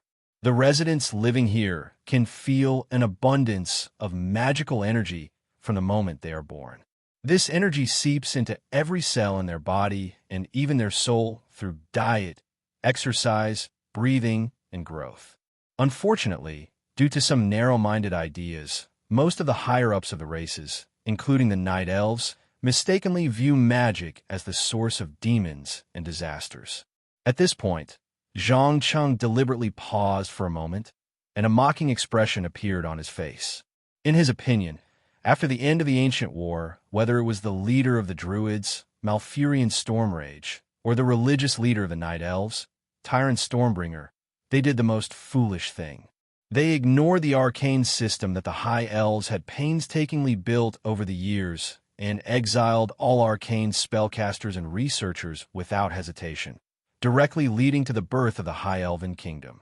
This was basically a clean cut, putting the blame of the Burning Legion's invasion on the arcane energy, regardless of whether it was good or bad.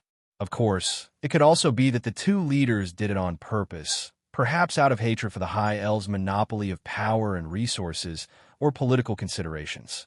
After all, Malfurion was a typical grassroots ruler, and the Druids were only spread among some of the lower-class people.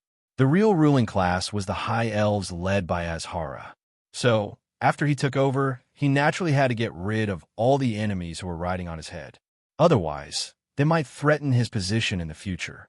It was just like any new regime that came to power through a military coup. The first thing they did was not to restore social stability, but to start a great purge to drive all the supporters of the old regime out of the country's power center. As for political considerations, it was most likely to appease the anger of the lower class and prevent a civil war among the Night Elves. Although the High Elves had suffered heavy losses, they still retained a complete magic system and a large number of skilled spellcasters. At that time, the people of the lower class suffered heavy losses due to the invasion of the Burning Legion. They vented all their anger on the High Elves who attracted the demons of the Burning Legion. The conflict between the two sides was like dry firewood burning in a raging fire. Even the slightest spark could cause a bloody conflict. As a person who embraced darkness, Zhang Cheng never minded thinking about other people's hearts from the worst point of view, especially the darkest, dirtiest, and most twisted politics. The most typical example was the rapid development of the Druids after they uprooted the arcane system.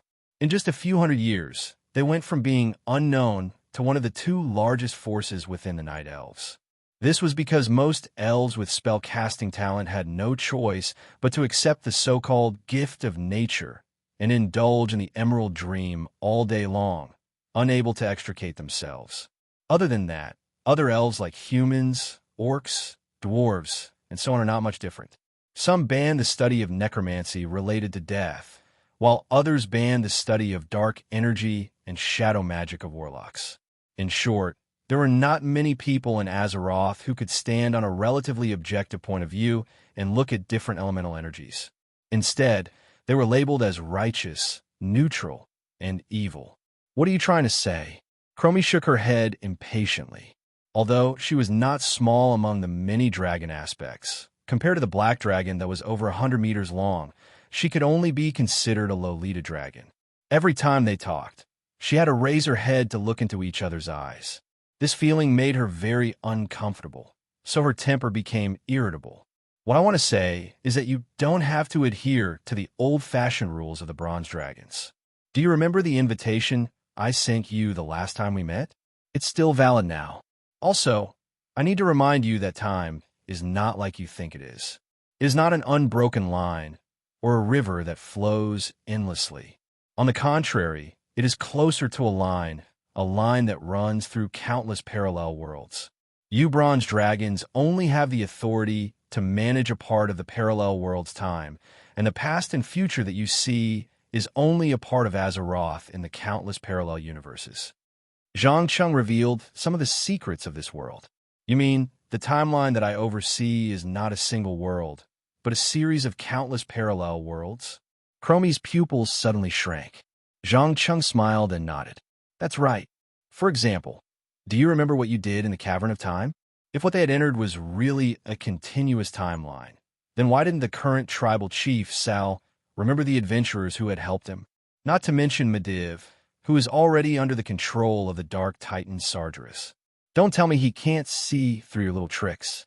Dear Chromie, the Bronze Dragons don't have the power to control time at all, but the power to travel between parallel worlds. The past and future that you see are only the possibilities of countless parallel worlds.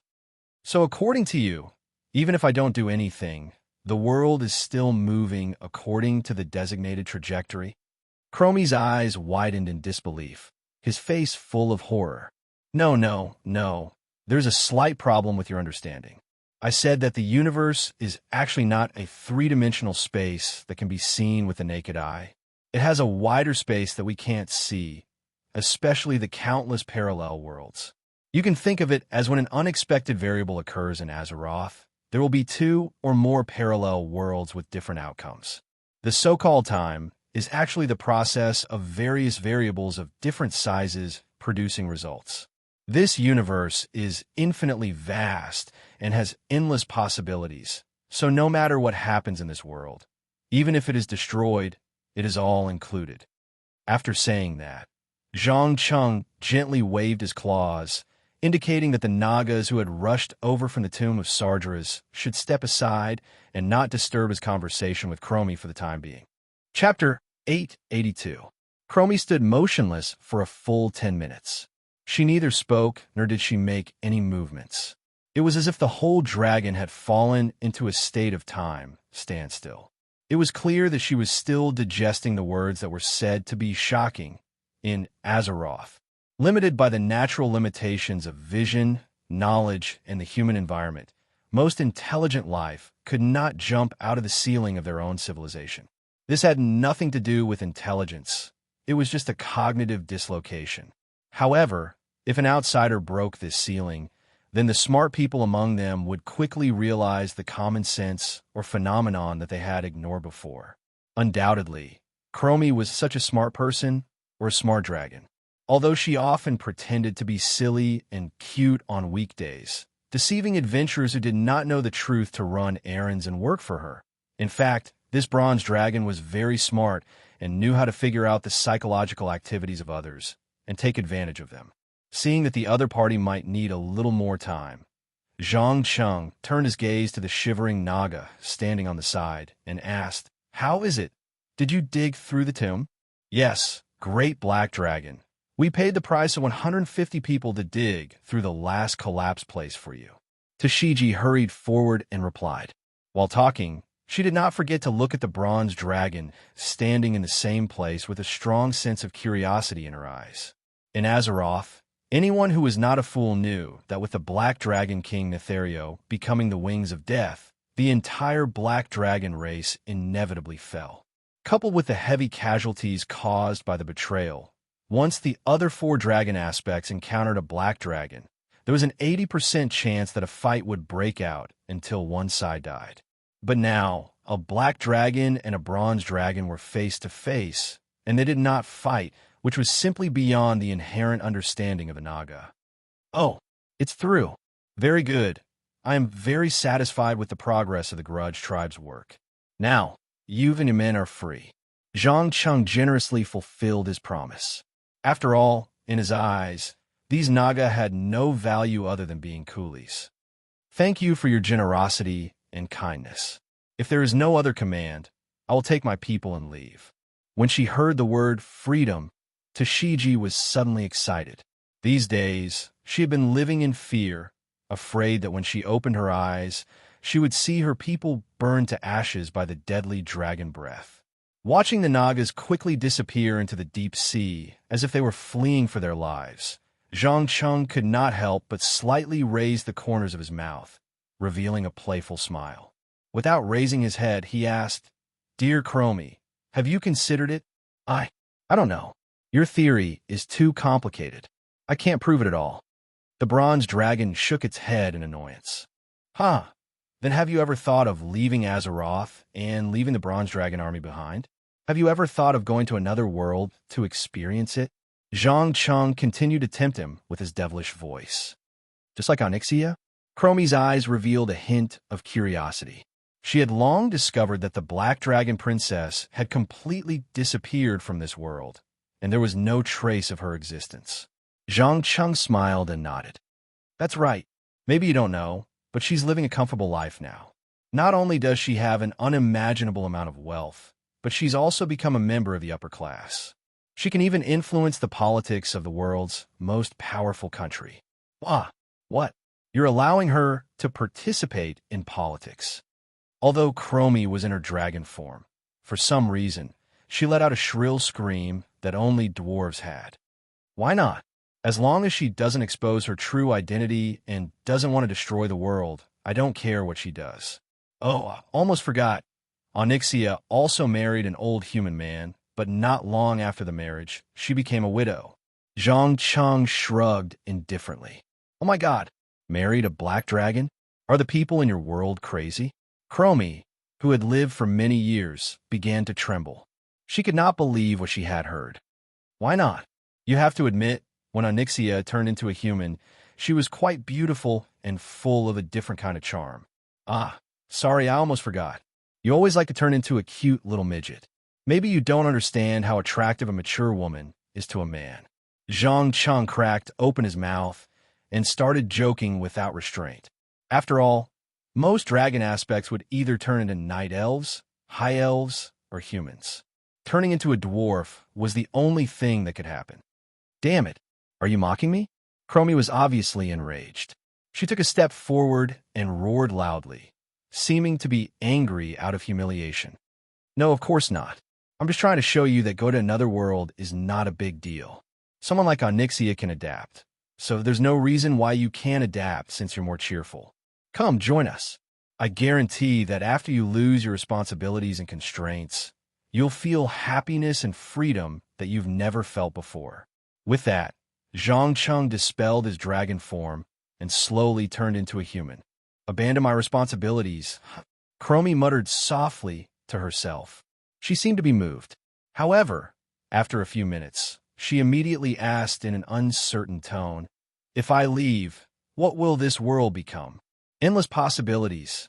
Because there's no fixed timeline or correct history, you'll never know what will happen in the next second. That's what real life and adventure should be like. Don't you think so?" Zhang Cheng asked with a half-smile. I need some time to think about it. All right, I'm going to explore Sargeras' tomb now. You still have time before I return. Remember, don't let the other bronze dragons know about what I just told you. Otherwise, I can't guarantee what will happen." Sensing that Chromie was still struggling in her heart, Zhang Cheng wasn't in a hurry to rush her. He walked towards the entrance of the tomb that had been excavated. He had always been very interested in the bloodline of the bronze dragons and wanted to kidnap one back for research. At the same time, he wanted to see if he could breed some hybrid dragon eggs to further improve the genes of the hybrid dragons. Due to the fact that many young dragons had died on the battlefield during the final battle to conquer Hell, he urgently needed to rebuild an army of dragons that was larger in number, stronger in strength, and faster in growth. Of course, he wouldn't let Chromie know about these plans. At least, before he succeeded in kidnapping her, he wouldn't let her know even a little bit. Poor Chromie still didn't know that she was being watched. She was still thinking hard about whether she should abandon her responsibilities and imitate the Black Dragon Princess to enjoy life in another world. Chapter 883. The Tomb of Sargeras was originally a temple used by the night elves to worship the moon goddess, Elune. However, due to the explosion of the Well of Eternity, the location of the temple was torn off from the mainland and became part of the Broken Isles. Later, the guardian of the Tirisful Council, known as the most powerful human mage in history, Magna Aegwin, successfully defeated the Dark Titan Sargeras, who invaded Azeroth and sealed his body in the deepest part of the temple. Obviously, she hoped that this corpse, which was emitting amazing evil energy, would sleep in the seal forever and never wake up. Unfortunately, as the saying went, as long as there was great power, there would be endless people pursuing it. Hundreds of years later, a powerful warlock from another world, Gul'dan, found the tomb and tried to obtain the almost infinite power of the Dark Titan. However, he was torn to pieces by the demon hidden inside. Not long after, Illidan's Stormrage led her men and successfully landed on the Broken Isles. They took the Eye of Sargeras from the tomb and played a love-hate game with their prison guard, Maiev Shadowsong. It could be said that the remains of the Dark Titan Sargeras were like a huge magnet, attracting ambitious people and mortals who crave power. Today, as one of the above people, Zhang Cheng also overcame all difficulties and stood beside this huge body. As the deceiver had not torn the barrier yet, the remains were not resurrected. It just lay quietly on the ground, motionless, just like when it was defeated. Driven by strong curiosity, he bent down and carefully examined the grayish-brown metal skin and the amazing green, evil energy around the cracks in the skin. Finally, he could not help but say to himself, just like the legends say, this is not a body of flesh and blood at all. It is closer to a mechanical life formed by a combination of energy and metal. Or should I put it another way, the Titans just treat these bodies as shells. Even if they are destroyed, the spirit and consciousness of the Titans can still escape safely. After all, except for those who had not awakened their astral souls, almost no Titans who had awakened their independent consciousness had been truly killed. Even Argus, who was eroded by evil energy, was only purified and returned to the Titan pantheon in the end. Without any hesitation, Zhang Cheng began the research that he had been looking forward to for a long time after confirming that Sargeras' remains were not in any danger. First, he needed to reduce the total amount of dark energy in the metal body to prevent a violent explosion during the dissection process. Secondly, he also needed a scalpel that was sharp enough to cut open the unknown but abnormally strong metal skin, muscles, and bones. The last and most important thing was to find the most essential traces of the Titan's life within the remains. Let's do it! With the help of the Supreme Heavenly God, Zhangxing only took a dozen or so hours to drain almost all of the remaining dark energy in Sargeras' body. It had to be said that in terms of energy level alone, the Titans absolutely crushed all known life forms. Just as he was about to start dissecting the insides of the body in high spirits, he encountered a huge problem. The seemingly inconspicuous metal skin covering the surface of the body was too hard and too tough. Ordinary magical weapons could not cut it all. Not to mention cutting it open, there weren't many who could even leave a mark on it. Damn it, I knew it wouldn't be that easy. Looking at the high-grade enchanted dagger in his hand that had broken into two, Zhang Cheng could not help but complain in a low voice. But after calming down and thinking about it, if the Titans' bodies were so easily damaged, they were not qualified to be called the most powerful species in the universe. Helplessly, he could only take out the cylindrical object that he had taken from the woman who claimed to be the creator. He injected a large amount of magical energy into it and turned it into a sharp longsword. This time, the tip of the sword did not encounter any resistance and pierced straight in. Not only did it cut open the skin made of unknown metal, but also revealed the complex internal structure within. Runes, energy, metal skeleton, exquisite metal muscles, and internal organs. Even the nerve conduction system was some spots of light that could not be seen with the naked eye. There is no doubt that this was definitely not a body structure that could be produced by normal natural evolution, but shell created using technology. Perhaps the so-called Titan was just like operating a mecha. They projected their consciousness into their bodies and used these bodies to wander around the universe and do what they wanted to do. Evidence. I need evidence of the Titan's life essence. Zhang Cheng roared in his heart as he frantically dismembered the shell left behind by Sargeras. Although the value of this shell itself was enough to make many people go crazy, for him, the only thing that could improve the essence of life was the real purpose of his trip.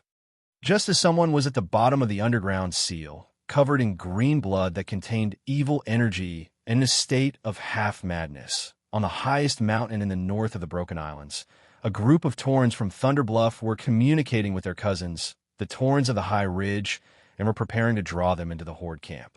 But among these burly Taurens, there was an alien wearing a pink dress and holding a huge staff that looked like a hammer.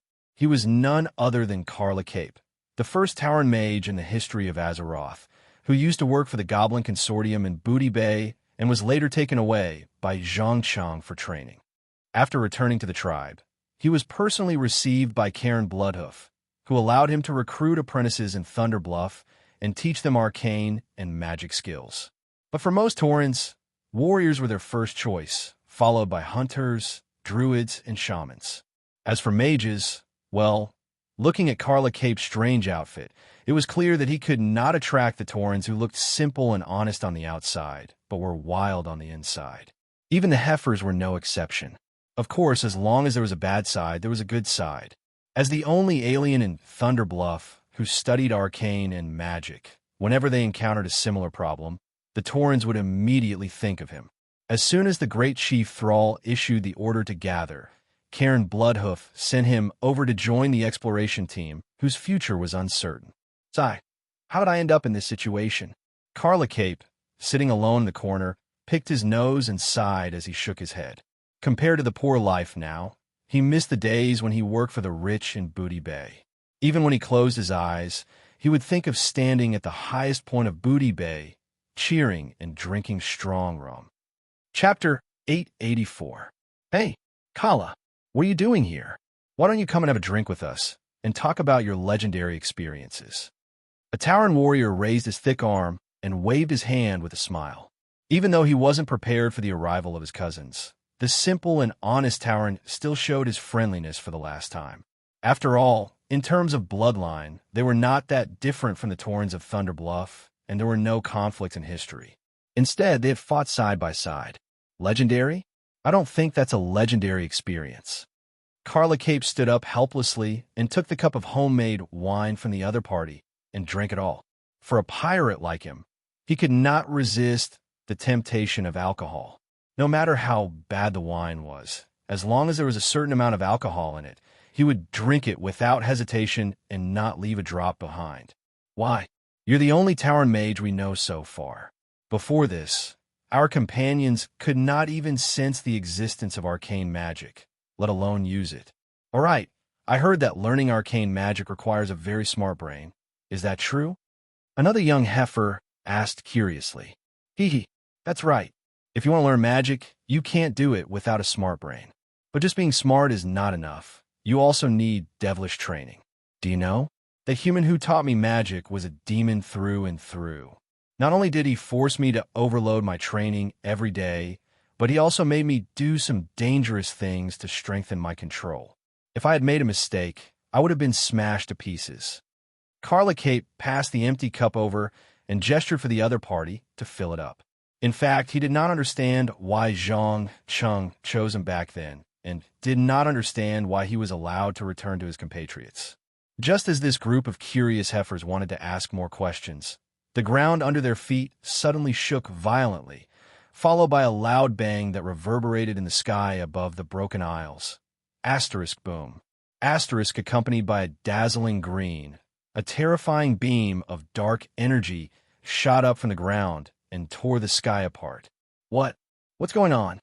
A warrior from Thunder Bluff hurriedly got up and stared at the terrifying scene in the distance, dumbfounded. It's dark energy. Is there a burning legion demon here? The leader of the Darkspear tribe, Woken, narrowed his eyes and released an amazing aura. As Thrall's most trusted right-hand man, he had heard more than once about the evil and power of the Burning Legion. That should be the Broken Beach. According to legend, there seems to be a powerful demon sealed there. The Tauren hurriedly stood up and explained. We have to see it. Inform the airship captain and let's get ready to take off. Karla Cape, this time it's up to you. Wajin gave the order without hesitation. Perhaps others might not know the true purpose of this trip, but he would never forget it. That was to find out who the gigantic black dragon was and what it intended to do to this world. On the other hand, the Alliance camp in the Alliance, far away in the Alliance camp, in the Alliance's, Grand Wizard Ansram Ruinverver narrowed his eyes and silently felt the amazing energy contained in it. Without looking back, he said to the old captain beside him, "This is the dark energy used by the Burning Legion demons. Let everyone board the ship immediately and get ready for a level 1 battle." Understood. The latter immediately nodded and turned around, shouting at the top of his lungs, "Everyone, board the ship. Hurry up." Watching the soldiers, sailors, mages, and dwarven cannoneers returning to the warship in an orderly manner, Ansram Woken took a deep breath and muttered to himself in a voice that only he could hear, "Is there a problem with the seals set by Magnat Aegwin? That's the worst-case scenario." Perhaps outsiders did not know what was on the Broken Islands, but as an Archmage of the Kirin Tor Council of Six, how could he not know? After all, the background of the Tirisful Council was the Dalaran mage's study of arcane power attracted the attention of the Burning Legion demons. Therefore, the High Elves signed an agreement with the Human Magic Kingdom and finally decided to select the most talented among the mortals as guardians, responsible for hunting down and killing the demons that invaded the world of Azeroth. But knowing was one thing, whether or not he could come up with a solution was another matter. The Archmage felt that the only thing he could do now was to confirm the situation first. If the seal was really torn and the remains of the Dark Titan Sargers crawled out, he would definitely return to Dalaran as soon as possible and inform the Council of Six, the Alliance, the Horde, and the Guardian Dragon of this news, and unite all the forces that could be united to prepare for another invasion by the demons. F***CK. The remains of these titans are eroding and transforming my cells. Zhang Cheng, who was hiding in the deepest part of the seal, had no idea how much noise he had made. He endured the indescribable pain and cursed. Right now, the left half of his body was still completely shattered, just like Sargeras' body. It was developing from a flesh body to a metal body, and the green beam of evil energy was ejected from a heart. "Calm down, Master. You must concentrate." He poured all of his spirit and will into those mysterious light spots. Otherwise, in half an hour at most, you will be completely assimilated and become another life form, a monster that is neither a titan nor a mortal. No thoughts, no will, and no sense of self. The only thing you have is an instinctive urge to destroy. The supreme heavenly god quickly reminded him. Needless to say, in the process of frantic dismemberment, Zhang Cheng had finally found a tiny bit of material that was very similar to the light at the top of the tower. He tried to implant it into his body to see if he could devour it and make it a part of his body. But what was interesting was that the energy and life form level of these light balls were too high.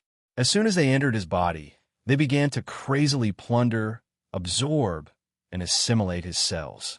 In front of them, all immune systems and defensive spells were useless. No matter what kind of energy it was, it would be broken down, transformed, and absorbed in a matter of seconds, and finally turned into boiling evil energy. Shut up. Easy for you to say. How am I supposed to concentrate in this state? Zhang Cheng endured the pain from the end of his nerves as he rolled his eyes in exasperation. His whole body was almost soaked in sweat.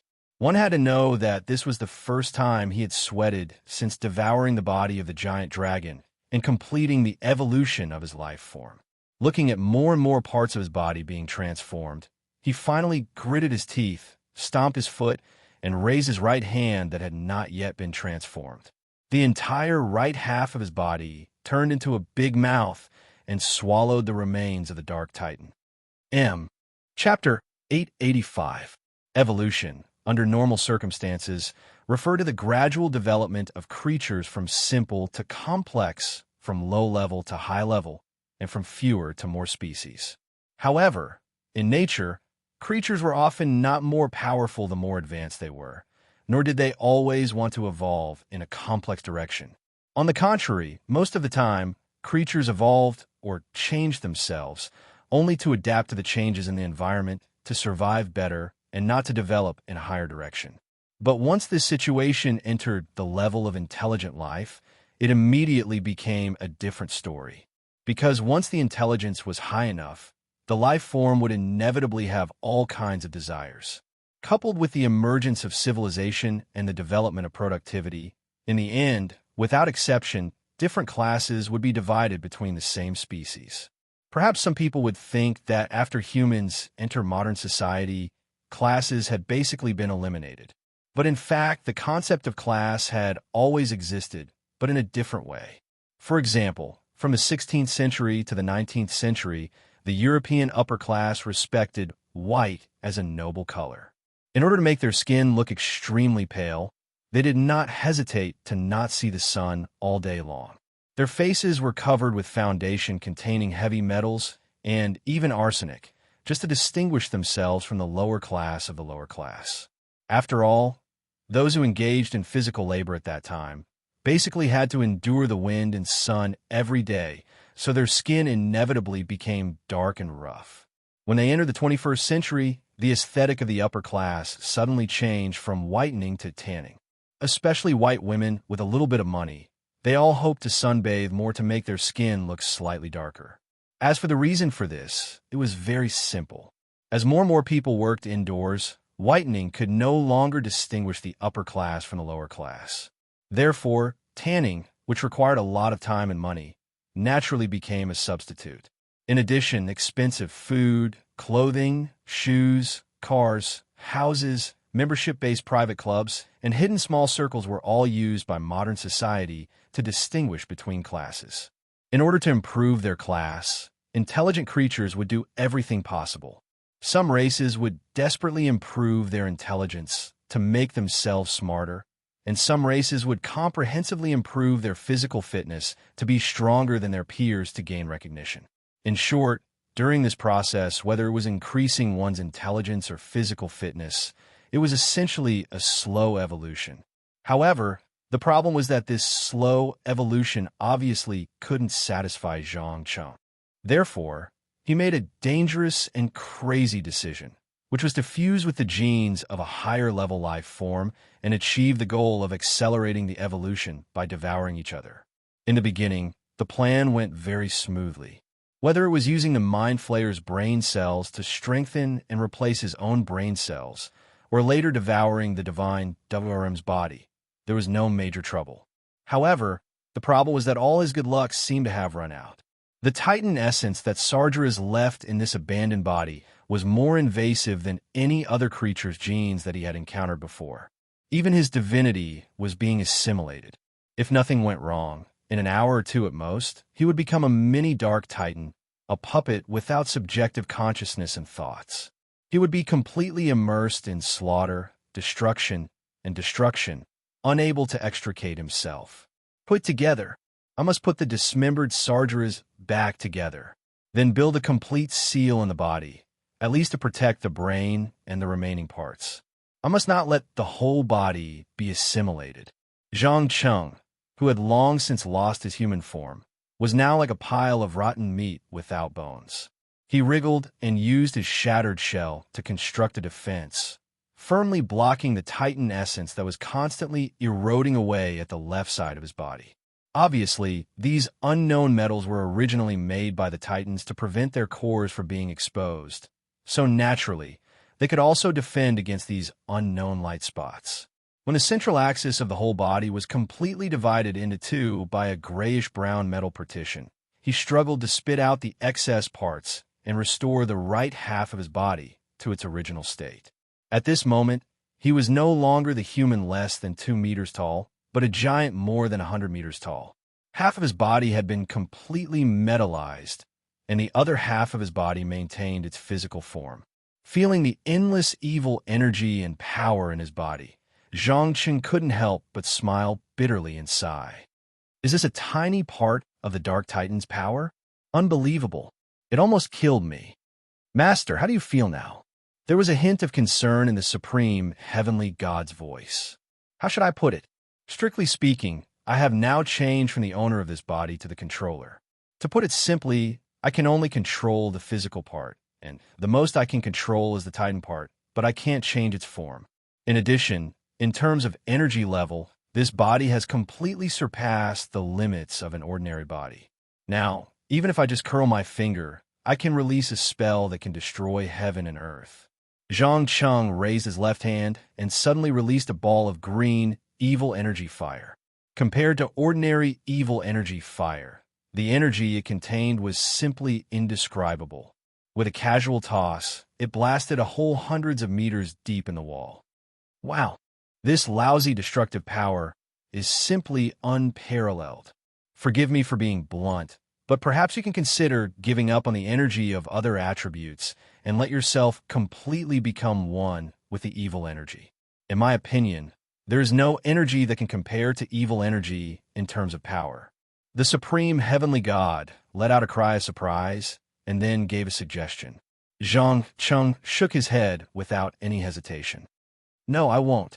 No, evil energy is an extreme type of energy.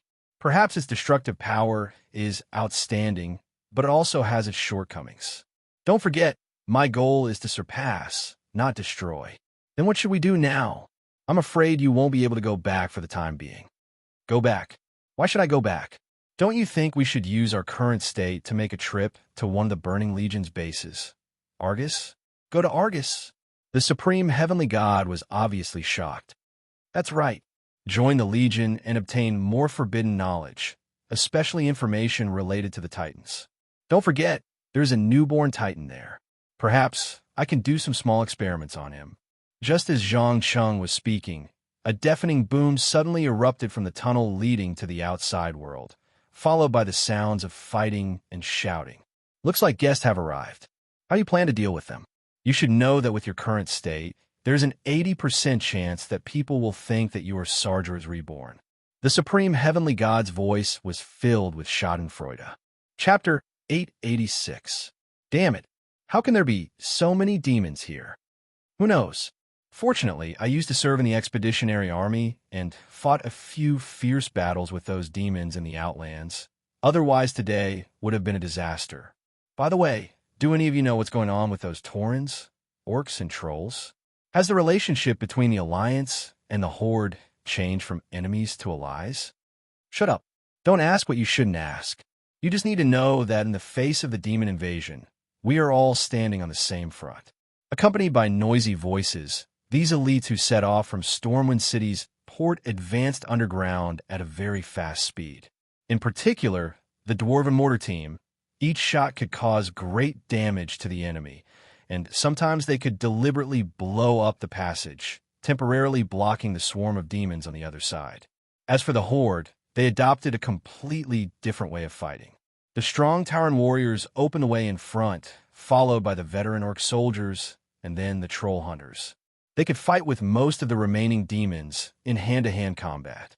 If the enemy they encountered was too powerful, then the green-skinned goblins at the back of the team would offer up their carefully crafted powerful engineering bombs, ensuring that after a loud bang, everything would be gone. As the leaders of their respective camps, the great mage Ansram Rinneverver and the leader of the Darkspear tribe, Wajin, had already walked together and whispered the information in each other's hands. They did not notice that in the darkness, there was a pair of eyes following behind them, watching every move of the two teams. My God, the evil energy in the air is too amazing. Please don't let any accidents happen. Chromie, who was hiding in the dark, muttered nervously to himself. In fact, from a moment the beam of light shot up into the sky, she wanted to come in and see what was going on. But as soon as she approached the entrance, she was besieged by a large number of high-level demons. She had no choice but to retreat, using the wider space and the innate flying ability of the dragons to fight with the enemies. After she killed all the demons, she suddenly found that the exploration team of the Alliance and the Horde had appeared, so she simply followed behind and sneaked in. After all, bronze dragons were not the kind of dragon aspects that like to use violence to solve problems. Compared to fighting, they preferred to use wisdom to solve problems. Just like that, the two teams and the dragon advanced quickly along the passage that was piled up with countless murlocs and naga corpses. After a short while, they arrived at the seal at the bottom. However, when they passed through the last door and saw the gigantic figure standing in front of them, every one of them held their breaths at the same time. The more timid dwarves and goblins couldn't even stand straight and fell to their knees, trembling in fear. Titan. As the life form at the top of the pyramid in the universe of Azeroth, it had an overwhelming advantage from the moment it was born. An almost endless lifespan, an innate enormous amount of energy, and the trait of being unable to be completely killed. Everything indicated that they were the favorites of the universe, gods that were born to be worshipped by countless lives. In front of the Titan, even strong people like Archimonde the Defiler and Kill Jaden the Deceiver, who had the ability to summon wind and rain in the entire universe, had to kneel down in front of the Titan. Similarly, the undead army that had caused a bloodbath in Azeroth was nothing more than a chess piece in the eyes of these two Eridibosses. Or perhaps they were just toys that they played around with in their spare time. In the face of the absolute hierarchy of life, be it the humans or the orcs who shouted the slogan, "Never be slaves," they all lost the desire to fight at this moment. They just stood there foolishly, feeling the great life that was born from a planet. Of course, Zhang Chang was still far from the real Titan, but the energy that he unintentionally emitted was enough to make these mortals feel shocked from the bottom of their hearts. However, he did not launch an attack. Instead, he sat on the ground and said to Ansram Ruinwilver in a slightly playful tone, "Long time no see, Your Excellency Archmage. May I ask what brings you to the Damaged Islands?" "You know me?" Ansram Ruinwilver frowned subconsciously. If you look carefully, you would find that he was holding a teleportation rune tightly in his hand, hidden in his loose robe. Once he found that the situation was not good, he would definitely be the first to retreat. This was not because he was afraid of death, but because there must be someone alive to bring the news back. "Yes. Do you still remember? Not long ago, when Dalaran was still in ruins, a young mage joined the Kirin Tor Council with your help. Thanks to you, I got the precious knowledge that I dreamed of in Dalaran." Zhang Cheng explained casually while gently fiddling with the half-built teleportation portal next to him. "It's you." The great mage's memory had always been good. He instantly recalled Zhang Cheng's previous appearance in his mind, and his face showed an expression of disbelief. "How did you get yourself into this?" "Ah, I tried to devour the remains of the Dark Titan Sargeras, and I accidentally ended up like this. But don't worry, my rationality is not affected at all, and I won't do anything bad to this world. In fact, if you came a little later, you might not have seen me." Zhang Chang shrugged his shoulders and showed a smile that he thought was harmless. Are you crazy? How dare you devour the remains of the Dark Titan Sargeras?" Ansram Ruinwilver was stunned and couldn't believe what he was hearing. Zhang Cheng shook his head gently. "No, I'm not crazy. I just crave power and desire to surpass. As a mage, you should know best that if you want to break the limits of mortals, you must abandon the narrow concept of race and let yourself evolve. Remember the guardians of the Tirisful Council? Why can they keep hunting powerful demons? It's because a few years ago, the huge amount of magic accumulated by countless guardians was poured into one person. From the moment they got that energy, the guardians had surpassed the limits of their own race and became a new higher life. Just when the great mage opened his mouth and wanted to say something, Wajin pulled him back and asked, "Are you planning to leave this world?" "Yes. I'm not your enemy, at least not now." Zhang Chen glanced at the rare wise troll. "Then, have you ever seen a dragon before? A huge black dragon?" Wajin continued to ask.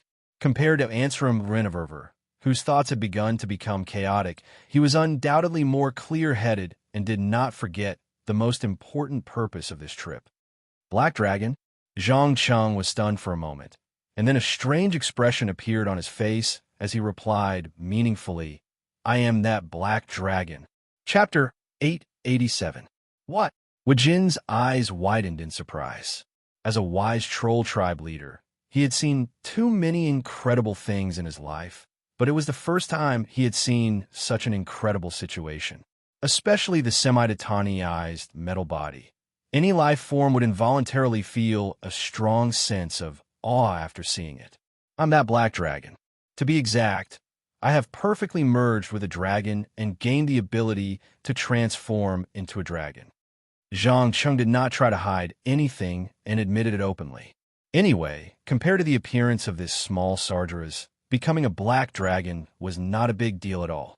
After all, no matter how powerful the wings of death were, there was no way they could be compared to the Dark Titan who had swept through most of the universe. For the latter, the former could only be regarded as a tenacious reptile at best.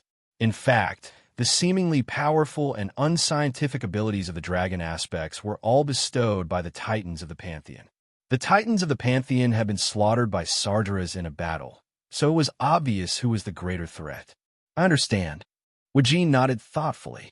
You transformed into a dragon just across the endless sea to reach the Broken Islands, and then get the remains of the most powerful demon of the Burning Legion. Yes, you've got the answer you want. Can you leave now? I sincerely advise you, don't think you can do anything or be a hero.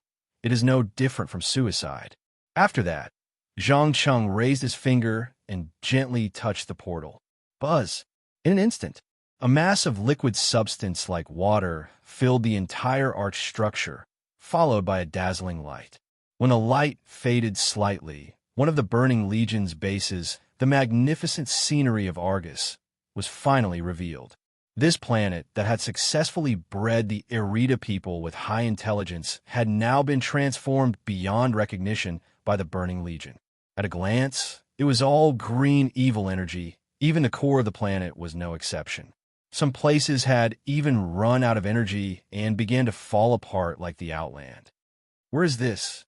Wajin's pupils suddenly shrank, staring at the endless demon army on the other side of the portal. Although he didn't participate in the resistance against the Burning Legion's third invasion like Great Chief Sar, he knew that the number and quality of the demons on the other side of the portal were definitely more than any other time. If all of these demons came to Azeroth at once, even if all of Azeroth's creatures were band together, there would still be no match for them. Zhang Cheng smiled and replied in a slightly emotional tone.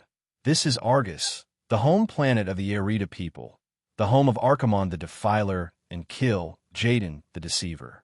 How is it? Are you shocked? Actually, I've always wondered how Azeroth was able to resist the Burning Legion's invasion time and time again.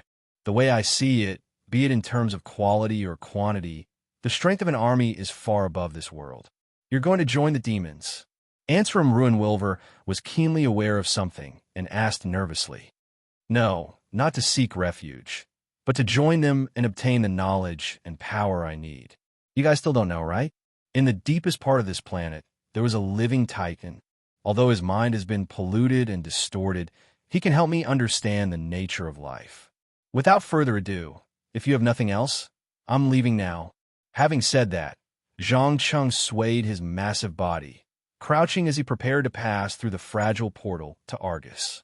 Wait, are you going to give up your race and humanity for the sake of power? Before he could put his head in, he heard the urgent voice of the great wizard behind him. Why not? Do you think I'm the kind of person who is impulsive or seduced into this path?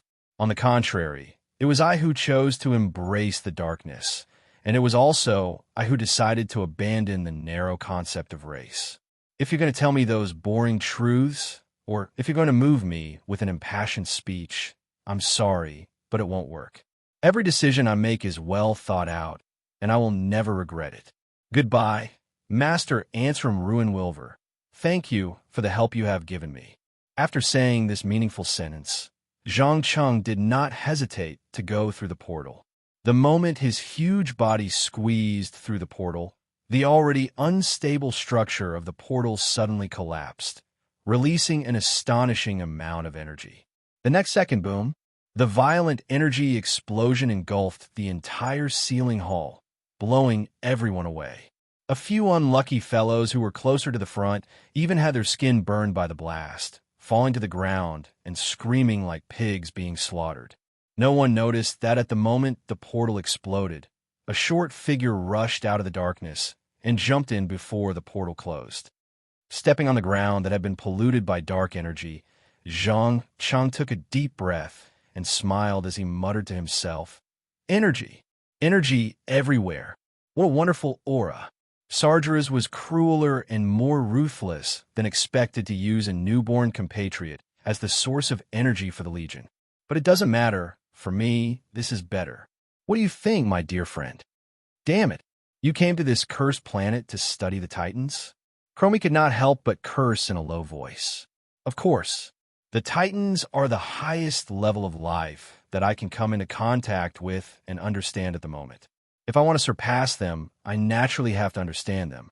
Aren't you curious as to what kind of life form the Titan is to be able to bestow such a powerful ability to the dragon aspect? Zhang Cheng lowered his head and looked at the midget lowly who was as tiny as an ant at his feet. Chromie rolled his eyes in annoyance. Of course I'm curious, but the problem is that you are simply crazy.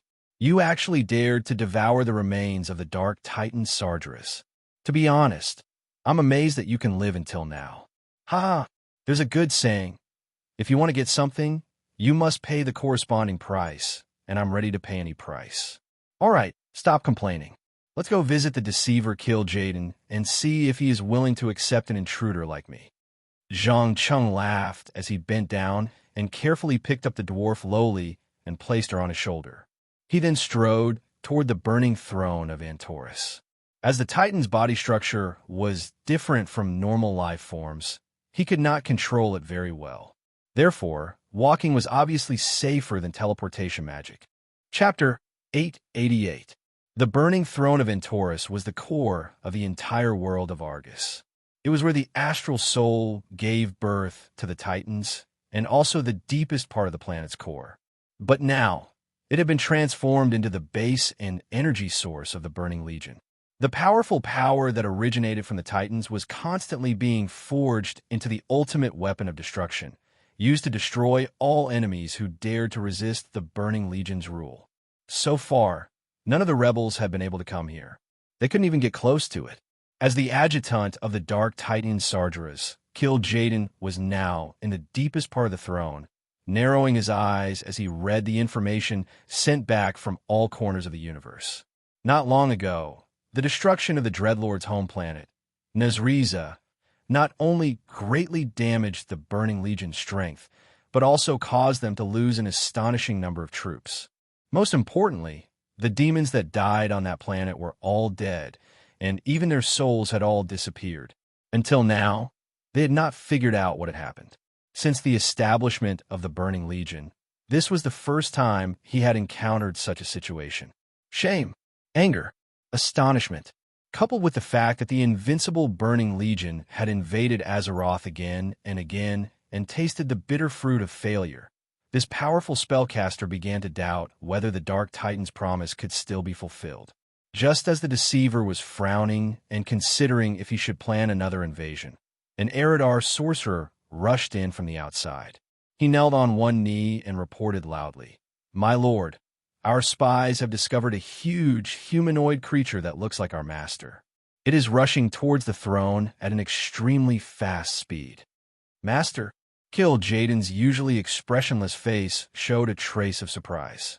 In the eyes of all the demons in the Burning Legion, there was only one true master, and that was the great Dark Titan Sargeras. And as far as he knew, Sargeras was drifting in the distant universe, and it would take a long time for him to reach Azeroth. After all, a complete Titan was not an ordinary creature. Ordinary teleportation portals would not be able to transport a creature of this level. Furthermore, Sargeras was technically a warrior, so there was no need to think about teleportation. He would just have to run on his own. The Arita warlock obviously didn't know what the deceiver was thinking. He quickly nodded and said, "That's right." More than half of his body was in the form of metal, filled with an unimaginable amount of evil energy. The other half was in the form of flesh and blood, containing all kinds of magical energy, including arcane spells. It gave off a very strange feeling. Most importantly, he didn't show any hostility, nor did he destroy the bases along the way. "Oh, it sounds interesting. Let's go and have a look." Kill Jaden's interest was piqued. He stood up and walked through the portal, appearing at the entrance of the throne. Before he could stabilize himself, he heard a rumbling sound coming from afar. He saw a giant over 100 meters tall running at an astonishing speed. In the blink of an eye, he had arrived in front of him. "Ah, I've finally found you, respected deceiver." The giant bowed elegantly with one hand on his chest. "Who are you?" Kil'jaeden asked as he carefully observed the tightened half of his body. As Sargera's most trusted assistant, he could almost tell at a glance that this was the body that his master had used when he came to Azeroth. Because the portal that could be opened at that time was too small, the Dark Titan had no choice but to abandon most of his power and enter in a very weak state. That was why he was defeated by the Guardians at that time. However, the deceiver never thought that the body left behind by his master would appear in a different form in front of him. Who I am is not important. What's important is that I want to join the Burning Legion and learn the forbidden knowledge. Zhang Cheng smiled and expressed his intention.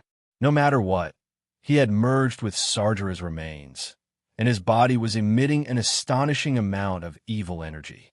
No matter how one looked at it, he had to be a member of the Burning Legion, and a high-ranking one at that. At least in the eyes of most demons, the power of this half of his body had exceeded that of 99% of demons. It was estimated that the free Archerons and Kil'jaeden were comparable. "You desire knowledge?" Kil'jaeden's eyes flashed with a strange light. Zhang Cheng nodded without hesitation. "Yes, I desire knowledge. I desire power. Please give me a chance. I won't let the Burning Legion down." "Very good. I welcome you on behalf of the Burning Legion. However, before that, I hope to do a comprehensive examination on you to confirm what kind of state you are in now." Kil'jaeden was indeed the deceiver, and he quickly proposed an exchange condition. As the adjutant of the Dark Titan, he was no different from the Archerons in essence. They both desired to improve and become a Dark Titan. Therefore, he was very interested in this half-Titanized life form in front of him. Just as Zhang Cheng had said, it was not important who he was. What was important was what he could provide for the Burning Legion. Soon, under the lead of the deceiver, Zhang Cheng dragged his huge body into the deepest part of the burning throne of Antorus, and began to cooperate with the other party to carry out a comprehensive three-dimensional examination. Even though there was still a Titan on Argus who had been corrupted and distorted by dark energy, no one dared to do any experiments on him. To be exact, in the entire Burning Legion, there might not be a second person other than Sargeras who could cut open the metal skin on the surface of the Titan. As for the scene of the players fighting the Titans in the game, it would probably only stay in the game. If it were in reality, they would definitely be killed instantly without even blinking an eye. No one noticed that just as Kil'jaeden was trying to figure out what kind of state Zhang Cheng was in, a short, small, and cute dwarf lowly sneaked into the room where Argus the Destroyer was in when no one was paying attention. However, this time, she controlled her exuberant curiosity and did not try to get close to this extremely powerful life form. She only hid in a corner to observe. After a few hours, when she was sure that the other party did not show any signs of waking up, she took a deep breath and muttered to herself in a voice that only she could hear, "God, I'm crazy. I actually agreed to such a dangerous operation. That's a Titan, the most powerful life form in the universe. Once he wakes up, I'll probably be killed with a sneeze." Chapter 889. Erida's elite warlocks, enchanted engineers, surviving dreadlords, deceiver Kil'jaeden used the shortest amount of time to gather the best researchers in the entire Burning Legion to the Burning Throne. They began to conduct in-depth research on Zhang Cheng's extremely strange life form, trying to understand the mystery of his half-Titanized body. In exchange, Zhang Cheng also obtained the knowledge of darkness that he had been dreaming of from Kil'jaeden, especially the shadow energy that was born from the distortion of the void. It was more accurate and profound than any book or document. After all, the Dark Titan Sargera's personality changed drastically because he felt the great threat of the distortion of the void. Therefore, if there was anyone in this world who understood the shadow energy the most, it would be him. Just look at the powerful shadow energy of the Burning Legion. Its essence was to steal energy from the distortion of the void and transform it into powerful magic. Dark energy, on the other hand, was to combine the shadow energy with the Titan's own arcane energy.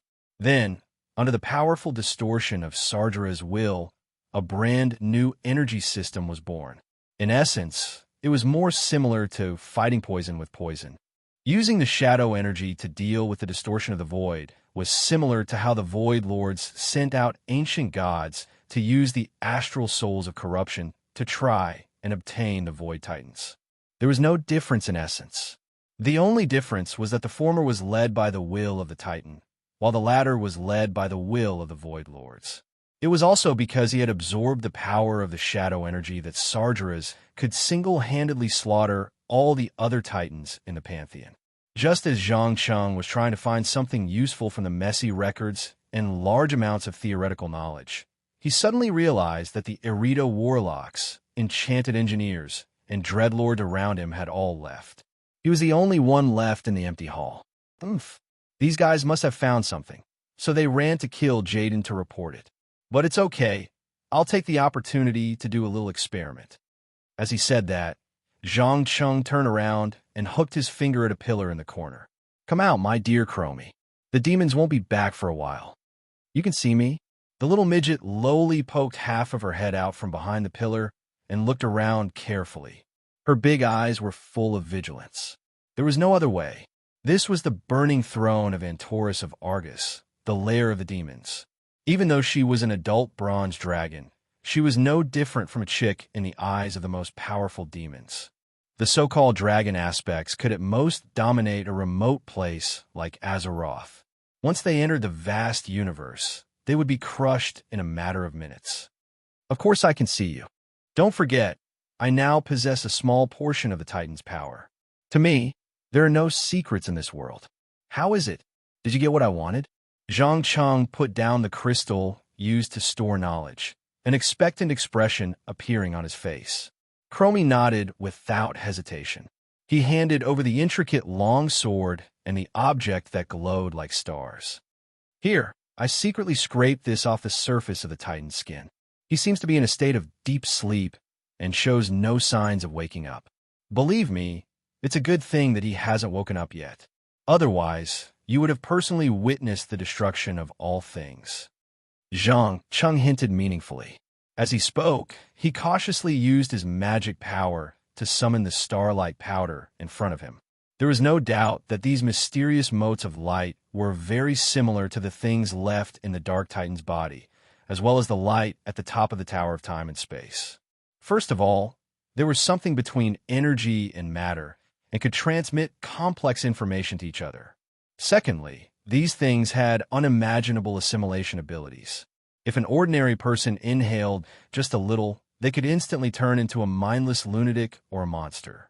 Lastly, and most importantly, if one wanted to integrate these Titan cells into one's body, it would not be as simple as fusing with a dragon's body, transplanting the Mind Flayer's brain cells, or swallowing Gruul's blood. One careless mistake, and one would die without a burial place. The destruction of all things? Chromie raised his eyebrows in disbelief, as if he did not quite understand the meaning of this word. That's right, the destruction of all things. Why do you think Sargeras locked up a Titan corrupted by dark energy in the Burning Throne? Of course, it was to use him as his ultimate weapon. The power of a corrupted Titan alone is even more terrifying than the entire Burning Legion combined. It can easily destroy a world. When he said this, Zhang Cheng's eyes showed a rare, strong fear. The nickname of the Titan humanoid planet destroyer was not just for show. They really had the power to destroy a planet. Can't we try to awaken and purify him? Chromie suggested a little naively. Zhang Cheng sneered and shook his head. Stop dreaming. Purify a Titan corrupted by evil energy? Are you kidding? Then why don't you try to purify the founder of the Burning Legion, the Dark Titan Sargeras? Wouldn't the whole universe be peaceful then? My friend, Titans are a very special and pure life form. They are born from the astral soul. From the moment they wake up, they are destined to be unable to be changed by external things.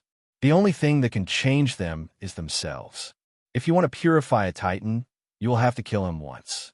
Tell me, what do you think can kill a Titan? The Dragon King of Azeroth? The Dragon King's power is even bestowed by the Titans. Even the Black Dragon King, Nazario, who is known as the most powerful, is just a little bug in front of Titan. Then what do we do? Do we just watch as he is awakened by Sargeras and then destroy the beautiful Azeroth? Chromie asked, unconvinced. No, we don't do anything, and we can't do anything. Don't forget, from the moment you came with me to Argus, it meant that you abandoned your duties as a bronze dragon and planned to go to another world. As for me, I just want to take this opportunity to use the sleeping Titan to do a little experiment. Maybe when I find a way to completely transform myself into a Titan, I will consider solving the problem of Azeroth once and for all. Okay, quickly hide. I feel a huge amount of evil energy approaching. If I'm not wrong, it should be kill Jaden the Deceiver. Remember, don't do anything unnecessary. Otherwise, if you're discovered, even suicide will be a luxury. As soon as he finished speaking, Zhang Cheng stretched out a finger and tapped on the dwarf Loli's head. Chromie's whole body suddenly turned into a cloud of nothingness and hid behind the pillar where he was previously hiding. Chapter 890. Asterisk bang. Bang. Bang. Asterisk bang. Asterisk accompanied by heavy and rhythmic footsteps, killed Jaden, who was dozens of meters tall, walked through the dark corridor and arrived at the hall in the center of the burning throne. He scanned his surroundings out of habit, then smiled and said, I have a report on your body's condition. Are you interested in hearing it? Of course. Zhang Cheng pretended to be curious and nodded. In reality, he was very clear about what was going on with his body, but in order to confuse Kill Jaden, he pretended that it was an accident. According to a comprehensive examination and analysis, we can almost confirm that you have fused with the body of the Great Master, the Supreme Commander of the Army, the Dark Titan Sargeras, left behind in the world of Azeroth. I have to say, this result is hard to believe, but it has indeed happened. Apart from that, we also found that the other side of your body has fused with the bloodline of a powerful creature, including a dragon. Now, can you tell me what exactly happened to your body? Or in other words, what did the crazy you do to yourself? Without a doubt, Kill Jaden's title of Deceiver was not just for show. He could deduce many hidden secrets with just a report. For example, Zhang Cheng's crazy experiments on his own body, or the huge amount of magic energy in half of his body. Looking at the cunning eyes of this powerful demon Irida, Zhang Cheng suddenly laughed. And as he laughed, he sighed, Should I praise you for being the famous deceiver? Yes, you guessed right. My current appearance is not an accident, but the result of self-modification in pursuit of greater power. Of course, there was a small accident in the process. I underestimated the Titan's terrifying assimilation and corrosion. As expected. From the first time I saw you, I knew that you were an ambitious guy, and also a madman who would do anything to obtain greater power. It's okay, maybe those sanctimonious guys who claim to be righteous will think that you are a huge threat, but the army won't. But I'm curious, what is your real purpose in joining the army? Kill Jaden stroked his chin and probed. Although he tried his best to hide his desire for half of his body, a trace of greed and strong possessiveness flashed in his eyes. Purpose? My goal was simple. I wanted to obtain all the taboo knowledge related to the Titans, and then find a way to resolve this awkward situation. Since you've already read the analysis and report, you should know best that I've only temporarily stopped the corrosion of the Titan's life essence. I haven't actually devoured or fused with it. In return, I am willing to share my research results with you. I believe that you have followed the Dark Titan for tens of thousands of years, so you should be very clear about the huge gap between the Titans and other life forms, right? Zhang Cheng tempted with a faint smile. Desire. It was an instinct that was rooted in the subconscious of all intelligent life forms and could never be rid of. Even the Titans of the Pantheon weren't saints who had no desires, let alone the people of Irida, who had become Sargeras' subordinates under the temptation of knowledge and power. This was especially the case for Kill Jaden and Archaron. They often experienced the seemingly endless power of the Titan of Darkness at close range. So it would be strange if they didn't have any ideas. One had to know that the smarter and more talented an intelligent life form was, the more unwilling they would be to accept the status quo. They would risk falling and breaking into pieces in order to climb to a higher position. However, Kil'jaeden wasn't the arrogant Archaean after all.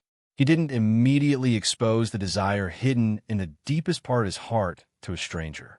He replied ambiguously, "I need to think about it." "Think about it?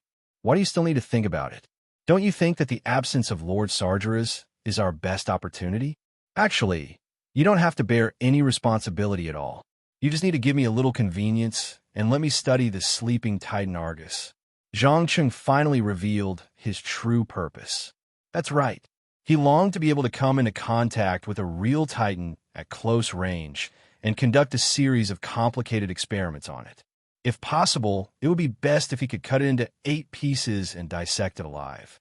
As for whether or not this Titan would die prematurely and its astral soul would return to the Pantheon, that was none of his business.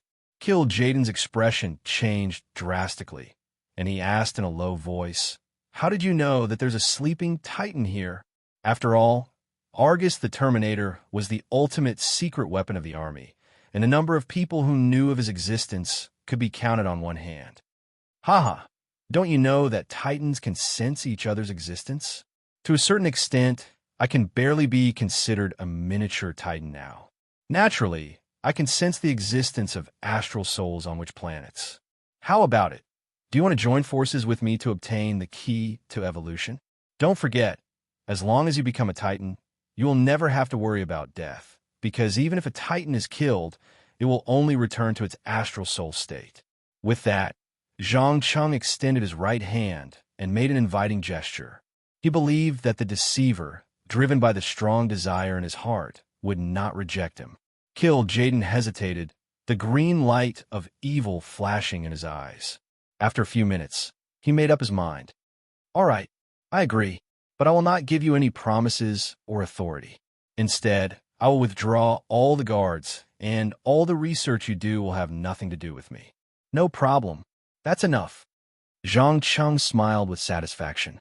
He understood that the deceiver did not want to leave any evidence behind. If there were any accidents during the research process, he could put all the blame on himself.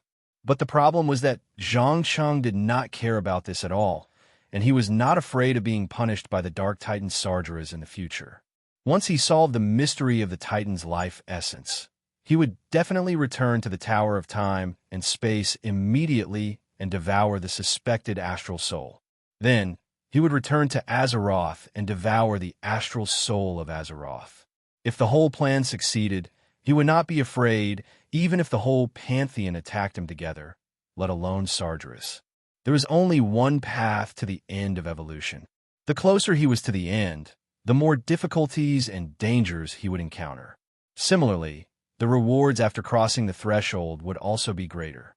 Ever since he discovered the hidden thing in Elizabeth's soul, Zhang Cheng had been in a state of extreme insecurity, even if the whole hell was under his control.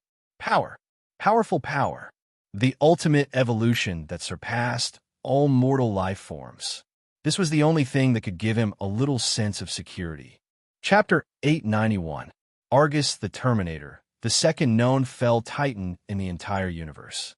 Unlike Sargeras, he did not become what he was now out of his own will, but because his astral soul had slowly decayed over time and was finally born from the endless negative emotions. It could even be said that before he was born, the entire planet Argus was completely doomed, and there was no possibility of salvation or purification. Even the World Core had become a tool to continuously provide energy for the Burning Legion. There was no doubt that his birth was a tragedy, a puppet that was controlled from both mind and body. Now, this huge puppet was lying in the huge groove, converting the essence of his life into fell energy, and then, through the device, transferring it to the demons that had escaped in soul form after death and were waiting for resurrection. That's right. Argus the Terminator was burning himself like a candle. And even if Illidan's storm rage did not lead the coalition to attack this planet in the future, he would slowly be exhausted. Look, this is a Titan, a powerful life form that cannot be described with words. The amazing energy contained in their bodies. Even if they release a little, is enough to sustain a huge force like the Burning Legion for tens of thousands of years. Zhang Cheng praised as he carefully placed his hand on Argus' chest, feeling the surging life force inside. Ever since he reached a secret agreement with Kill Jaden, he spent almost every day in this unguarded room and did no less than 20 experiments. Unfortunately, for some reason, every research direction was stuck at the most crucial point and could not be continued. Give up. You can't let yourself evolve into a titan. The midget lowly curled up in the corner and yawned in boredom. It had to be said that habit was the most incredible thing in this world. No matter how shocking something was, as long as one got used to it for a long time, they would become stable and indifferent.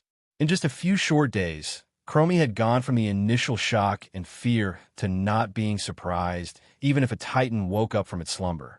Don't jump to conclusions so quickly. The universe was so vast and boundless, and it was filled with countless possibilities. Just because it's not possible now doesn't mean it's not possible in the future. Maybe I've overlooked something, or maybe I'm missing something crucial. Anyway, as long as I keep trying, I'll be able to make my dream come true one day. Zhang Cheng shrugged nonchalantly. All right, then continue to work hard. Hopefully, you can succeed before I starve to death. Otherwise, I'll be the first bronze dragon to die of starvation in the history of Azeroth. Chromie rolled his eyes in annoyance. As the burning throne was filled with powerful demons, she didn't dare to go out to hunt. No matter how loud her stomach growled, she didn't dare to step out of her room.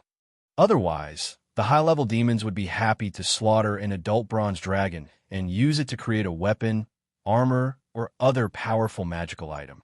Zhang Cheng, who had half of his body transformed into a titan, obviously did not need to rely on food to maintain his life. He smiled and comforted her. Don't worry. Even if you starve to death, I can preserve your soul and body and bring you to another world to be resurrected. Coming back from the dead is no longer a problem for me. Damn it. Do you understand what I'm trying to say? I hate the feeling of being hungry. That's the most important thing. Chromie suddenly jumped up from the ground and waved her small fists angrily. Shoo! Lower your voice if you don't want to attract the demons outside. Don't forget, we're working on a great project, a project that can help Azeroth solve all the dangers and troubles once and for all. So bear with it. I promise you that your efforts will be rewarded. After saying that, Zhang Cheng no longer paid attention to Chromie, who was about to lose her mind due to hunger. He focused all his attention on the ornament on Argus' head that looked like a star atlas.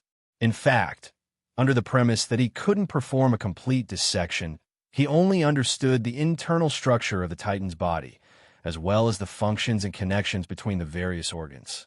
However, the problem was that as the core of the Titan's astral soul and energy, there was no substantial progress for the time being. Of course, it couldn't be said that there were no clues at all.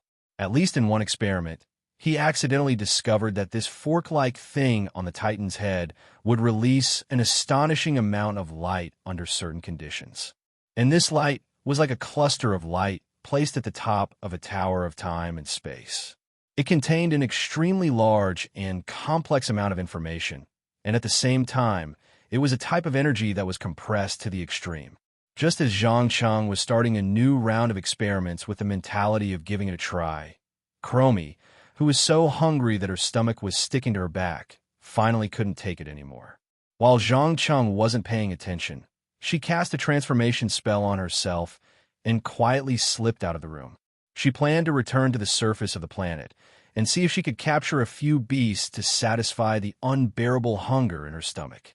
As for why she didn't directly use teleportation magic, the reason was very simple. In the entire Burning Throne, other than the teleportation portal that had already been built, any other teleportation would instantly trigger the alarm and attract an endless army of demons. Although more than 60% of Argus's demon army had been sent to other places by Kill Jaden recently to prevent the tragedy of the Dreadlord's home from being blown up again, what was left behind was enough to wipe out all the civilizations and creatures on the planet. Chromie wasn't an idiot. She wouldn't touch this bad luck. On the contrary, she very cleverly disguised herself as a hellhound and pretended to follow the demons who used the teleportation portal, returning to the surface of the planet safely. After confirming that the surroundings were safe and that there wasn't a single demon, she breathed a sigh of relief and muttered to herself in a voice that only she could hear, "Ha! Want to starve me to death? Not a chance. Food. Delicious food. I'm coming." As soon as she finished speaking, Chromie jumped down from the cliff and transformed into a dragon, flying towards a place that hadn't been contaminated by evil energy. If one paid a little attention, they would notice that she was drooling as she flew, which was a complete disgrace to the dragon aspect. However, Chromie obviously didn't notice that in a dark corner, there was a blurry soul that silently watched everything and only walked out after she had completely flown away. The other party walked out with a face full of doubt and puzzlement. Why would a bronze dragon appear in Argus? Did something happen in Azeroth after I died? No, I have to follow her and find out what happened as soon as possible. As soon as he finished speaking, the soul that emitted an evil aura followed the wind. He was none other than Illidan's Stormrage, who had been killed in the Outland battle. Chapter 892. This is the progress you've made in the past few days? Kill Jaden asked unhappily after reading the notes in his hand. He had always been cunning, and he was obviously not satisfied with the little useful information in the notes. Of course, the contents of the notes had been edited out, and nothing important was recorded in it. As the initiator, Zhang Cheng was well aware of this. He pretended to be helpless and spread out his hands. Please don't worry, respected deceiver. Be patient. You have to understand that the Titans are not easy to study. Their existence itself is a miracle of life. Look at how many planets there are in the vast universe. But the Titans, there are no more than 10 or 20 of them, and that includes those that have been destroyed before they have awakened. If you really want to obtain the method to evolve into a Titan, you have to give me enough time and trust, and not monitor me as a potential enemy like you are now. Time and trust? Kill Jaden pursed his lips, revealing a sarcastic smile. Sorry, I'm afraid we don't have much time now. You don't know yet, but the great Dark Titan, the supreme commander of the Burning Legion, will arrive in Azeroth soon. Just like how he corrupted Argus, he will corrupt the soul of that planet. Think about it. If he finds out that an arrogant mortal has swallowed the body he abandoned and is trying to obtain the method to become a Titan through research, what will he do? Zhang Cheng pretended to think for a moment and quickly gave an answer. If it were me, I think I would crush this arrogant little bug, then pull out his soul and whip it for 10,000 years. That's right. He will kill you. Pull out your soul and whip it for 10,000 years. So you'd better hurry up, or else. Kill Jaden deliberately paused, and a cruel smile appeared on his face. Unfortunately, Zhang Cheng wasn't afraid at all. He even stretched out a finger and shook it in front of the other party. No. Let me correct you. It's not me, it's us. Neither of us can escape. I don't even need to reveal too much. I just need to tell Sargeras before I die that his most trusted aide has removed the guard around Argus the Terminator. Guess what he will do to you? When the deceiver heard this, his eyes immediately emitted a terrifying green light. He looked like a volcano that was about to erupt. Are you threatening me? Threat? Don't get me wrong. I'm just reminding you. Remember, I'm not like your subordinates who joined the Burning Legion out of fear or to satisfy their own desires. I'm the only person in this world who has fused with the Titan's body without losing my mind. At the same time, I'm also the only person qualified to study the Titan's life essence in depth. Zhang Cheng swayed his massive body and leaned forward slightly, displaying an unparalleled sense of oppression. Others might be afraid of Kill Jaden's incomparable strength, but he wasn't afraid at all. If the two of them were to fight now, he was sure that he would be able to pin this irritated demon who terrified all of Azeroth to the ground repeatedly. As for the reason for this, it was very simple. Because he had swallowed the remains of the Dark Titan Sargeras, he was now immune to all evil and shadow energy. Not only was he immune, but he could also absorb these magic energy and make it a part of himself. The deceiver was undoubtedly aware of this. He hurriedly took half a step back, suppressed the anger in his heart, and bowed with one hand on his chest. I'm very sorry. I was too eager for success and lost my mind a little. I accept your apology.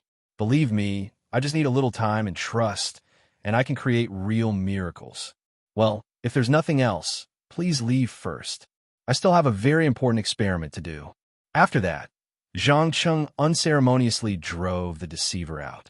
He raised his arm and activated the instrument used to analyze the fork-shaped part of Argus, the Terminator's head. Instantly, this instrument, which was a mixture of magic and technology, began to flicker with a dazzling light. Some parts could not withstand the huge amount of energy and exploded, emitting a pungent, burnt smell. Fortunately, the main part, which was reinforced with magical metal, withstood the test. A steady stream of paper with unknown symbols was spat out from it. Needless to say, these symbols were either the unique language of the Titans or a supernatural power system that only the Titans could master. Without any hesitation, Zhang Cheng directly copied down all the symbols. After repeated screening and elimination, he finally confirmed that there were only a total of 170 symbols. The rest were either duplicates or only slightly different in size and appearance. Just as he was frowning and thinking hard about these symbols, the fork-shaped thing on Argus' head suddenly lit up again, followed by a voice that began to reverberate in his mind. "Who are you? Who am I? Where's this?" With one simple and childish question after another, the sleeping Titan slowly opened his eyes and stood up from a groove. The state of his soul was so chaotic that he could not figure out what was happening at all. He began to walk around the hall aimlessly. Zhang Cheng was not in a hurry to answer the other party's question. Instead, he took the opportunity to size up this conflicted and hesitant Titan in front of him. After more than 10 minutes, after confirming that Argus had no intention of attacking, he said, "You are Argus, the Titan born from this planet's astral soul." "Argus? Is that my name? Why don't I remember anything?" The Titan's emotions seemed to be rather intense. His two eyes were nurturing an extremely terrifying energy storm. "Do you still remember the name Sargeras?" Zhang Cheng asked cautiously as he maintained a safe distance. He was not sure if Argus was the ultimate weapon of destruction after being corrupted by the Dark Titan, or if he had unintentionally awakened the distorted essence of the astral soul. Sargeras. I think I have some impression of it." At the mention of the Dark Titan's name, Argus immediately became quiet. A strong fear appeared on his face. But after a while, he raised his head again and asked, "Who are you? Why do I feel Sargeras' aura on you? Are you a Titan like me?" "No, I'm not a Titan, at least not now. As for becoming like this, it's all because of a small accident." Zhang Cheng shook his head and explained, not knowing whether to laugh or cry.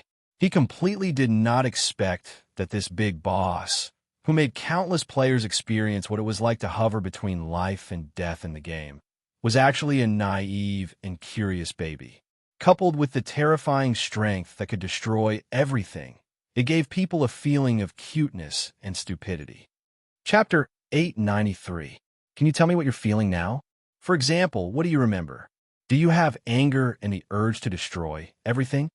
After confirming that this highly dangerous Titan before him would not suddenly attack him like a lunatic, Zhang Cheng's courage suddenly increased as he began to probe the other party's mental state. "I don't know what I'm feeling. My memory is also a mess, as if I'm in an endless darkness. Yes, I'm angry, very angry, and I want to destroy everything in front of me." Argus the Terminator became more agitated as he spoke, and his eyes began to emit a terrifying red light. However, just as he was about to lose control, Zhang Cheng immediately comforted him with a smile. "Relax, don't be so nervous. If you really want to know, I'll be happy to tell you everything. But in exchange, you have to answer a few of my questions." Upon hearing this, Argus the Terminator immediately calmed down and nodded seriously.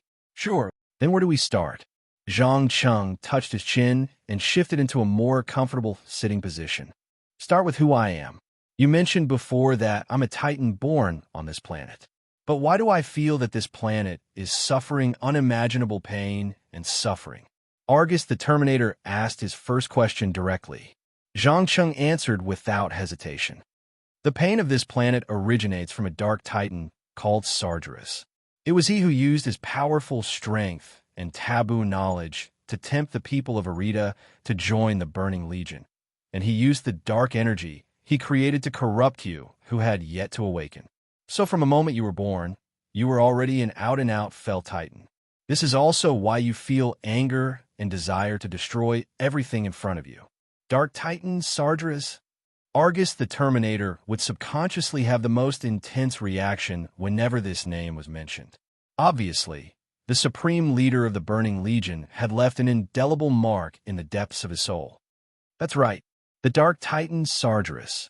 Zhang Cheng was keenly aware of this, and nodded seriously. He was originally the most powerful warrior and guardian of the Titan Pantheon. However, he fell into darkness for some reason.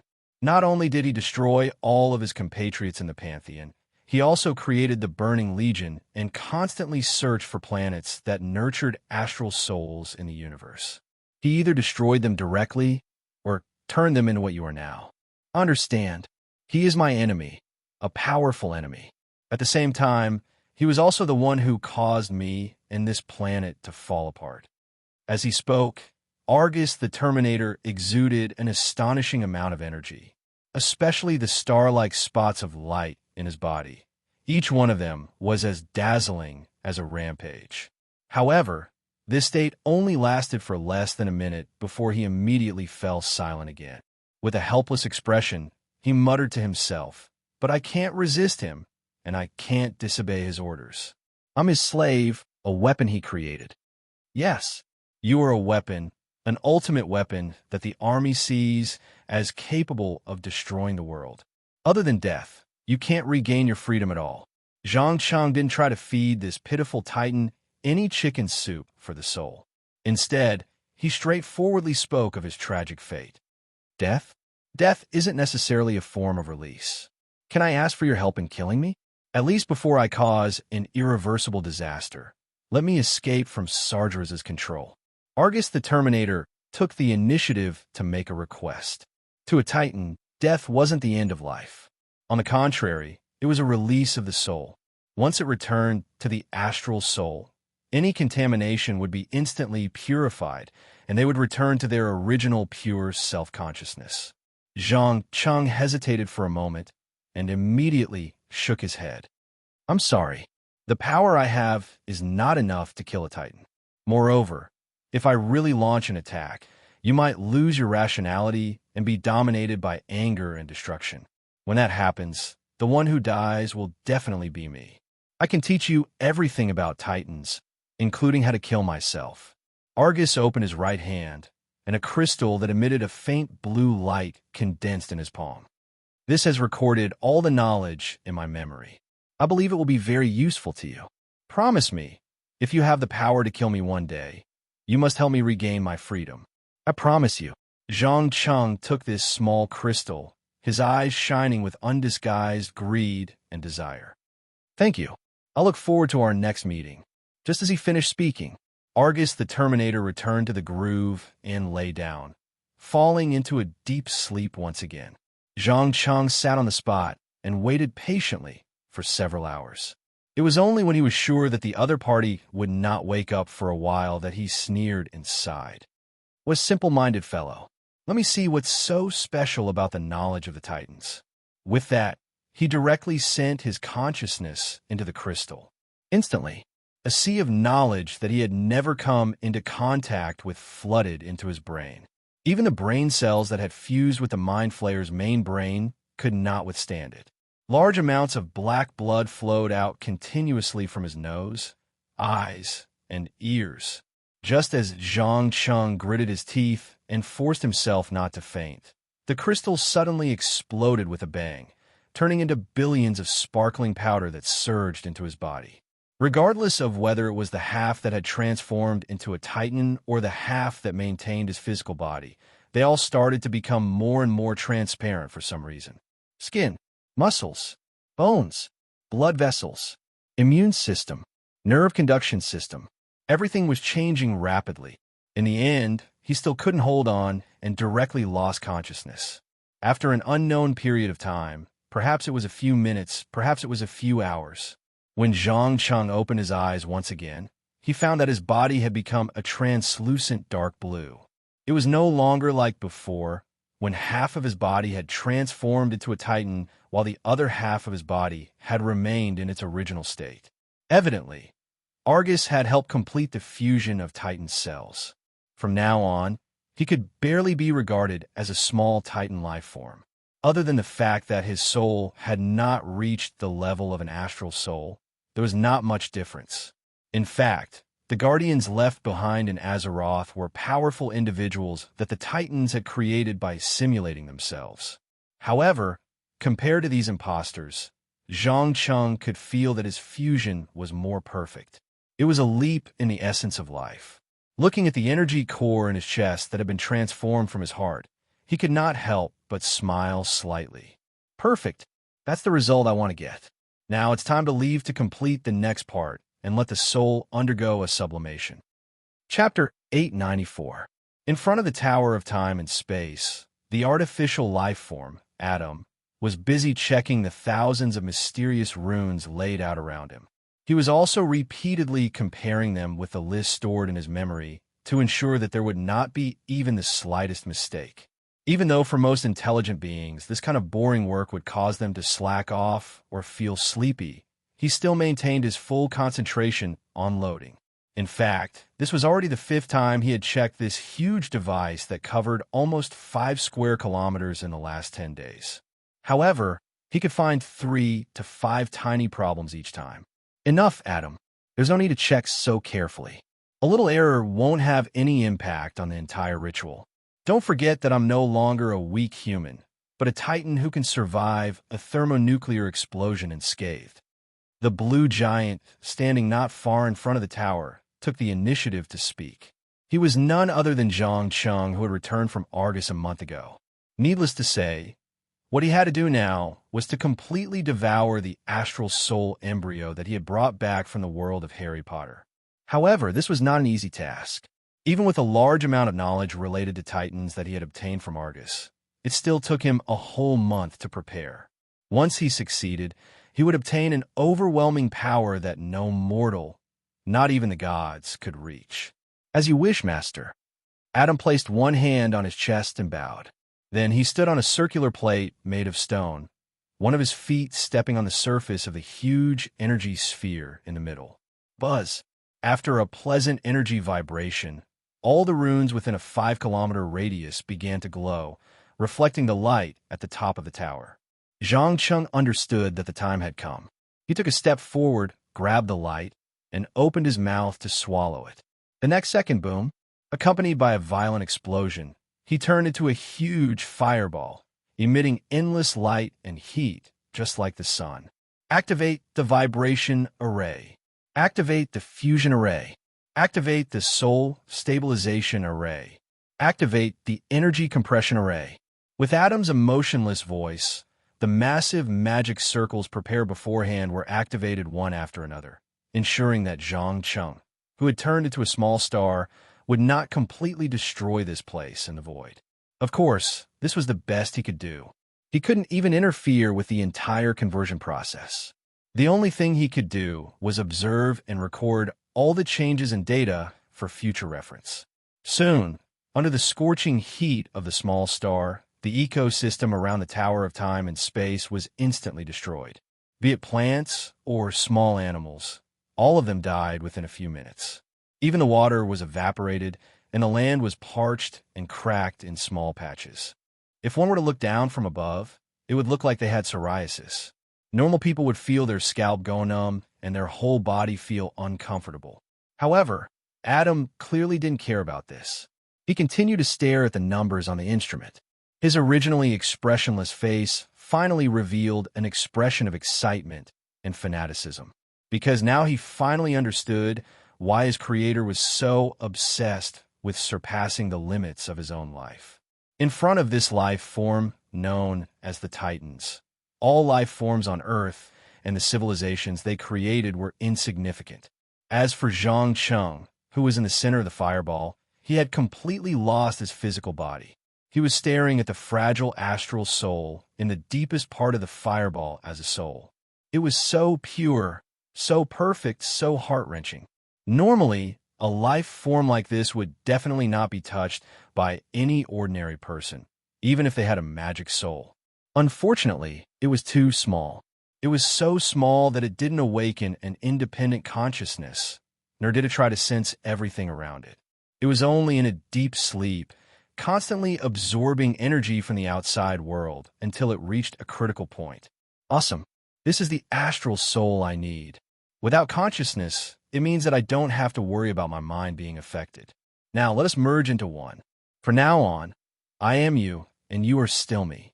As the last word left his mouth, Zhang Cheng suddenly plunged in. He completely let go of his soul and allowed the astral soul to devour him. The moment his soul completely dissipated, he subconsciously reached out and suddenly felt a violent tremor. Immediately after, his senses returned. Warmth. Warmth that came from the bottom of his heart. It was like a baby that had returned to his mother's womb. Before this wonderful feeling lasted for long, the layer of light that wrapped around the surface of his soul finally shattered. Immediately after, all his senses extended to every corner of his body like tentacles. At the same time, the fireball that was emitting a terrifying heat gradually cooled down. All the energy was retracted to the core in his chest that replaced his heart. Zhang Cheng's external appearance also returned to his original human appearance from the translucent dark blue that was similar to Argus. It was just that his body size was many times larger than before. Feeling the shocking destructive power released by his every move, he nodded in satisfaction. I'm finally a real Titan now, be it in body or soul. I didn't expect the Titan's body to be constructed from the special metal nurtured in the astral soul. It's no wonder that after the Titan pantheon was massacred by Sargeras, those Titans didn't reconstruct their bodies and only appeared in soul form. It's not that they didn't want to reconstruct their bodies, but they didn't have the materials. Seems like I have to be more careful in the future. It's best if I don't lose my body. Master, congratulations on obtaining what you've always wanted. Adam hurried forward and gently stroked the metal skin that covered the surface of his body. His tone was full of joy. No, Adam, this is just the beginning. Becoming a Titan is not the end of life's evolution. It's just a peak that is more difficult to surpass. That's all. Okay, now I have a mission for you. Go through the portal for me and throw this little thing into the depths of the whirlpool in the endless sea of Azeroth. Remember, don't let anyone find out. Otherwise, it will attract a lot of nosy guys. After saying that, Zhang Cheng condensed a black and purple crystal in the palm of his hand. Needless to say, he had already begun to set his sights on the astral soul of this ancient planet of Azeroth. After all, in terms of power level, he could only be considered a Titan baby at best. Not to mention the Dark Titan Sargeras. Even the newborn Argus was much stronger than him. But Azeroth was different. It was said that the astral soul of this planet was far more powerful than the sum of all the other Titans combined. But it was not easy to seize the astral soul of Azeroth. The first problem to solve was the teleportation. According to the astonishing amount of energy required to teleport a Titan, Zhang Cheng could not be as unscrupulous as before. Instead, he had to seize the huge amount of energy required to support the tearing of space at the destination of the teleportation. The whirlpool formed by the explosion of the Well of Eternity was just enough to meet this requirement. Chapter 895. Stormwind City, the largest and most majestic human city in the eastern continent, stood tall. After expelling the Black Dragon Princess Onyxia, who had tried to disintegrate the Stormwind Kingdom from within, King Varian Rin, who had been missing for a long time, made a strong return. He once again took up the banner of the Alliance, revitalizing the originally oppressed country. His resolute personality not only caused the Forsaken forces established by the Dark Queen of the North, Sylvanas, to suffer defeat after defeat, he also didn't forget to send reinforcements to strangle Thornvale, stopping the Horde's expansion.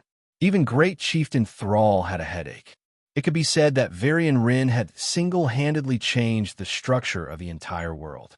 He was fully qualified to be called a great ruler. Looking at the happy and confident expressions on the faces of the citizens of Stormwind City, it was not difficult to see that they were full of love and respect for their king. They firmly believed that their king would protect them and let them live a happy life. It was important to note that this was not a period of peace. Every once in a while, the port area would send soldiers and supplies to the distant northern continent, Northrend, to fight against the scourge led by the first filial son of Azeroth, Lich King Arthas. However, the war did not impoverish the people of this country. On the contrary, it not only brought more job opportunities, but also injected unprecedented vitality into the people of the whole country. Many bards began to sing songs praising the heroes. Of course, this had nothing to do with Adam. Ever since he passed through the portal, he found himself in the depths of a dense forest. 3 young men armed with weapons were confronting 7 or 8 ugly jack-o'-lanterns. The youths were obviously at a disadvantage. Not only were their clothes tattered, but they were also bleeding. In contrast, the fat gnolls were majestic. They constantly waved the axes in their hands and surrounded the youths. It was estimated that within a few minutes, the 3 youths would be killed.